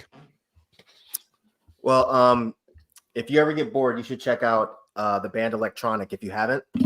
It's Bernard, the singer, and Johnny Marr. They did a band together. Right on. Fucking fantastic. Electronic is the name of the band? Yeah. Stupid name, but good band. Do they do more than one record, or is it just a one and done type affair? I believe they did 2 records, if I'm not mistaken. I'm pretty sure they did 2. And they're both good. They're both good. They definitely sound like kind of like they sound like New Order, but basically it sounds like New Order with fucking Johnny Marr, which is what it is. But that's not a bad mix. No, it's good. It's really good. How many times have you been fucked by Morrissey? Coming, but not coming. How many times have you bought tickets to see Morrissey and had to wipe your ass with him? I'm trying to, at least twice. Yeah. I didn't even bother the last time he came. That was the time he probably made it. He did. He did. He played about a month ago, and everyone said it was fucking incredible. You know, I've seen some live shit. He still sounds good. He sounds good. He does. I mean, yeah. I've seen Morrissey a lot of times, and I only saw one show that was a little bit bad. But he made up for it the next show because he took his shirt off and let his man titties. Yeah, just fucking, and then he stuffed his shirt down the front of his pants and threw it in the audience. And I was like, why couldn't you throw it a little harder so I could have caught it? I was gonna say you were probably knocking people over.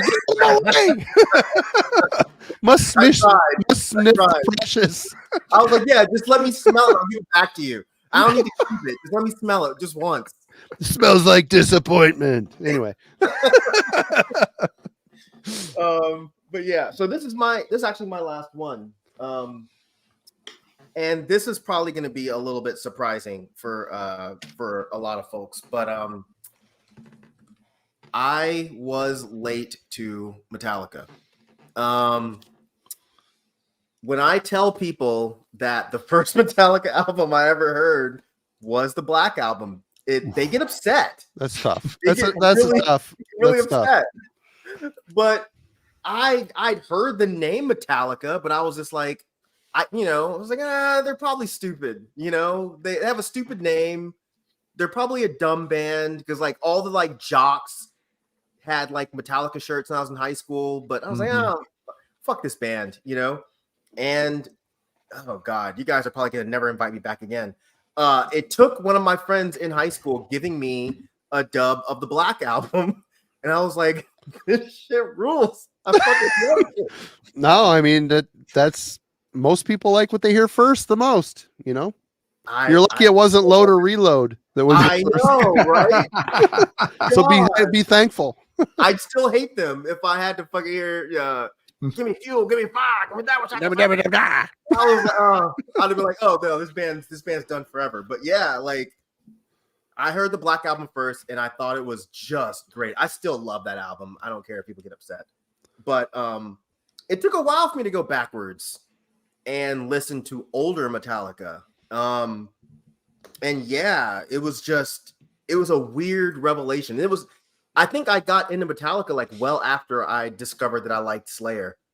Yeah, the fact that they're most people's introductory metal band, and it took me a few years after getting into metal to even bother with them is pretty weird. But yeah, Metallica.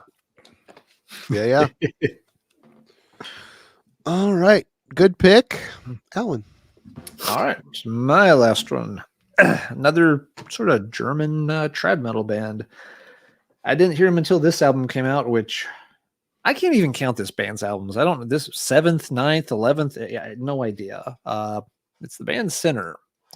This is the album Nature of Evil. Came out late 90s, I guess 97-ish.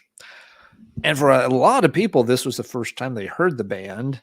And by this point, they already had, just this ridiculously long catalog of albums going back into the very early 1980s. Some people, when they start looking into their discography, think, oh, this band started out on Noise. They made a few albums on the Noise label. No, they made 2 albums before they even signed to Noise, and then, cranked out, like 3 albums in 3 years for Noise or something, or 4 albums in 4 years for Noise. So by the time they were kicked off Noise in the late 80s, they already had like 7 albums made or something. Just, very prolific, made a lot of stuff very quickly. But they got bounced around among labels. Again, the first 2 albums were on small labels, then on Noise for a few, then other labels. Finally, they got on Nuclear Blast with this one. And so they finally got, a little more exposure at this time. It didn't hurt that Primal Fear was also a thing that Matt Sinner was involved with. And so people were, maybe more receptive to checking out this band too. Not the most engaging album cover. This this werewolf. That's with those eyes. It's a werewolf. I'm guessing it's a werewolf. He's crawling out of the ground or something there. But that's amazing. it kind of looks like a Sesame Street version of a werewolf. That werewolf looks like he's judging me. Yeah, definitely. It kind of looks like, your Uncle Larry was in his Halloween costume and someone was drunk and shot him and taxidermied him in the wolf costume. So, hey, this was cutting edge CGI cover art technology for 97, folks. This is like Adobe 0.10. Oh, man. But still, really good album. It's got a great cover of Thin Lizzy's The Sun Goes Down on here. And Matt Sinner has never been shy about his love for Thin Lizzy. You hear a lot of it on different Sinner albums. They're still around. They're kicking. This may be the only band from Germany that has more albums than Rage. It's close. But the funny thing is that very few people know Sinner, but way more people check out Primal Fear with Matt Sinner in it. Primal Fear has been a much higher profile act. A few more Nuclear Blast did a few more Sinner albums, and they got reviews in Maniacs. You could find them pretty easy. But eventually, they fell off that label, and most people assume they just disappeared, or that Matt made Primal Fear a full-time thing. No, he still makes a Sinner album like once every 18 months or something. They just keep coming out. Some are better than others. A lot of folks don't seem too keen on the recent ones, but I think some of them have actually been pretty good. Again, he really leans into a little more of a Thin Lizzy vibe in recent years than he used to. Around this era, he was going for like, the big power chord, traditional metal sound. More recently, he's been a little more, hard rock vibe to some of them. I've got half a shelf back there that's nothing but Sinner CDs, and I don't think I even have half the catalog. I've thought about doing It's like a like deep my dive Rage video. collection's like this, and I have a little over half. It's crazy. Yeah, I'm at that same point with Sinner. But yeah, for me too, it was a band I didn't hear until this came out. And yeah, they were old timers by the time this came out. So cool band. I have a soft spot for them. I'm not going to claim they are, the best German band of all time. They're solid. I mean, you sent me that one CD. It's good. I mean, was it great? No, but it's good. Yeah, they are a very solid German metal act. Again, they kind of have their own sound. They were never a speed band. They had a little more of a when they're in their noise years. They had a little bit more of a commercial, viability than most of the bands on that label. Supposedly, that's why Walter wasn't as keen on the band. He felt that they were a little too soft. But they did at least the first two on Noise are actually very, very good. So yeah, they're close to Rage, but a little bit more on the hard rock side of things than Rage is, kind of where they sit on the gigantic Venn diagram of German metal bands. I like them. I'm still trying to pick up things here and there when I can find them, but took me a long time to get to even this first one, and I'm still playing catch up to some degree. Someday, if it happens, I end up with the entire Sinner discography, I will do the video deep dive tribute to them, because a decent band that does not get a whole lot of respect for some reason. That's the one I'll close it down with tonight. So Marty, what's going to be what have you got left? Mike, are you done? Oh yeah. Right. Well, I will sort of end with a genre I've been late to the party on. I've heard certainly some stuff from crust punk. I own a few, Discharge. I don't know if I'd call them crust punk, but I own some stuff. I've heard some things, but it wasn't until this album stumbled across my radar. Agnesi's When Daylight Reveals the Torture. I don't know them. This album kicked my ass. Go to Profane Existence. You can probably get this for pretty cheap if it's still available, Mike. Okay. This album rips. Super crusty. I don't even know where these guys are from. But just it has an early Bolt Thrower vibe, but they don't go grind. They just maintain the crust aesthetic. This set me on a tear to, and I gotta tell you, wading into the crust realm, you're not finding a lot of uniqueness. You're just not. There's a lot of similarities there, but sure. I've been using Eric Bauer and Pat Ground Zero Salem for a little bit of. I think Pat sent me this one, Crest Monuments. Great stuff. I got picked this one up. Extinction of Mankind, Baptized in Shit, classic British band. I'm pretty sure this is British. Didn't come with a poster, which sucks, but got to get for a good price. Excellent crust. Another one Pat sent me, Hyena. Good stuff. Screen printed cover. Totally DIY. Of course, Misery Records. I ended up picking up a couple more as well. Good stuff. Classic crust stuff.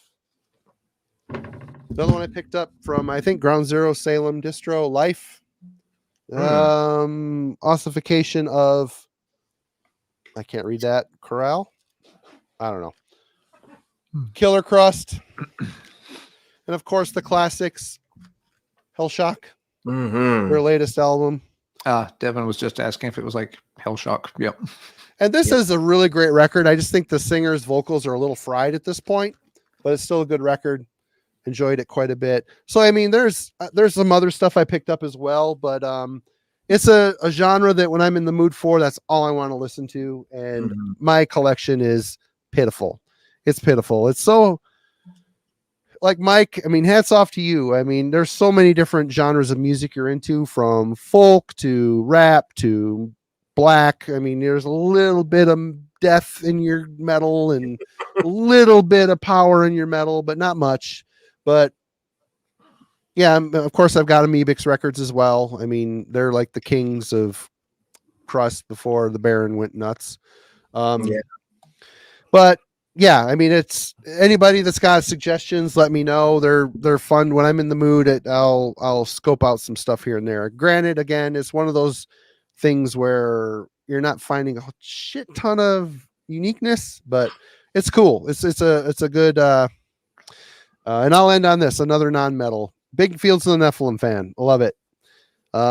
Didn't know Tony Petit, the bass player from Fields, went out after the failed reunion of Fields of the Nephilim. He started basically a Fields of the Nephilim tribute band called NFD.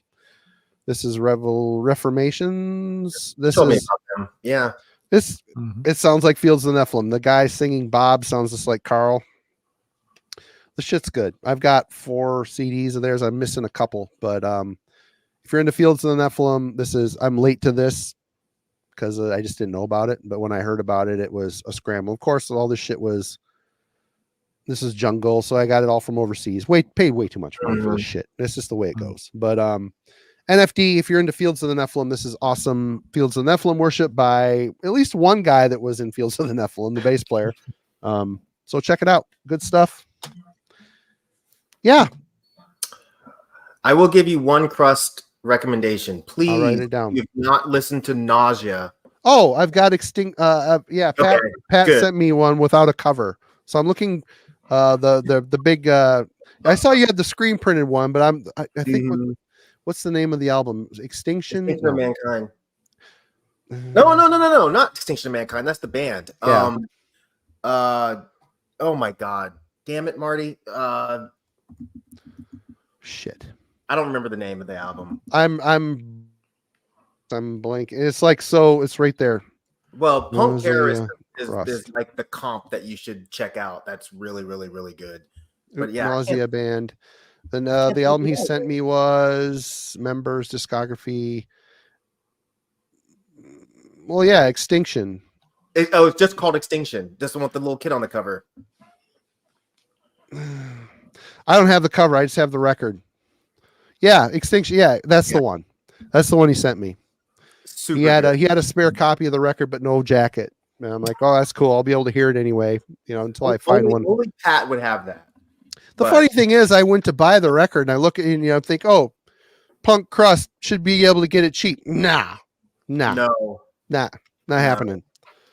But all their stuff is super expensive, but they're at least my top 3. Yeah, it's great. I would have shown it, but like I said, it's real. Like, oh, look, a record. The record. Yeah, the record in a sleeve. Yeah, I can photocopy the cover for you if you want. I mean, it's just like a black and white cover. If you get around to it, don't knock yourself out. But if you do, cool. If not, no worries. Oh, I have not heard, Glenn. I have not heard this. Lathe of Heaven. Political, they're good. They're a newer band. They're really. I've not heard them. Yeah, they just dropped an album this year. They had an EP, I think, last year, but they're really good. Awesome. I'll check them out. Lathe of Heaven. I better write that down too. Well, everybody, it was great. Myke, we've been trying to get you on for a while, and I know you're a busy man. Thank you so much for joining us. It's always a hoot, always fun. We love having you on anytime you're available and bored and wanna talk some shit with us. Definitely, and everybody, please go check out Dawn of Orion, the Celestial Ballad. This is Myke's old band. A little bit of metal, a little bit of hardcore, more metal than hardcore, I would say. But what a great collection. The whole collection is on here. All the songs they ever released and plus 3 they never released. But yep. Links are in the description. Go check it out. Go check out Myke C-Town's channel. He has been busy, but he does post on occasion. And also, if you're into hip hop, go check out Dead End Hip Hop. We did not put a link in the description. Forgot to do that. But big, humongous channel. You can't miss it. Look up Dead End Hip Hop, and you will see the man on there as well. That's it. Do we have anything to add, Alan? Oh, I am going to try to get up Ben's review this weekend for Melacarpatan, and then Alan will have another review up on Monday. He's been working overtime. Yep, Zoth Exogalactic, I think, is next in the works. Beyond that, let's see. And I got a whole bunch of shit I need to listen to. I have not been in the mood, but I need to get in the mood. Anyway, what have you got for? Thank you so much for doing those. you guys put me onto so much shit that I would otherwise not hear. I don't know. No one cares. Oh, that's not true. I bet a lot of people care. Those things they're quick, they're to the point, and it's always stuff that I'm not familiar with. So I'm glad y'all are doing those. Oh, that's great. Thanks, Mike. Thanks, Mike. Glad you're enjoying that. Let's see, they are not widely viewed, but we still like doing it. We're feeding the algorithm, and they're fun to do. And I think it's cool to do. Yeah, Marty, what do you have for the album club next week? What is y'all's album that we will be talking about the old French speed metal band called ADX and the album Execution. I don't know what year it came out. It's about 86. I don't 85, 1985 full album. Yep. So, that'll be a fun one. And Mike, again, thank you so much. Don't hang up. We're going to chat for a minute. And everybody, there's like at the peak, I saw 112 people in here. You all rule. Thank you for joining us. Very busy chat. Yes. Thanks to everybody for joining and hanging out. And next week, let's see if I remember the calendar correctly. We will be having some fun with two guests. We'll be doing a little bit of a little trivia contest, little heavy metal trivia showdown with a couple of returning guests. We will have our asses handed to us, Alan, but we will represent the heavy metallurgy crew for sure. We have to work out the rules. Yeah, I don't know if it's going to be metallurgy versus guests or. That's what it should be. We might do it that way. We'll see. Unless you're not going to hold up your end of the deal, then I'm going to have to look for a different. I am horrible at trivia games. So whoever gets me, I will be there cheering on the other person and contributing very little. Whenever any trivia game, it will either ask the stuff I don't know about, I don't care about, or my mind will just be completely blank the whole time. So don't over expect. But it will be a really fun time. I will say that people are wondering, there was a trivia game that was released in the late 90s called the Metal Mental Meltdown. It's like a Trivial Pursuit. I'll grab it. Grab it. Mine's way in the other side of the basement. So this was something that someone had a great idea for, put a lot of work into it.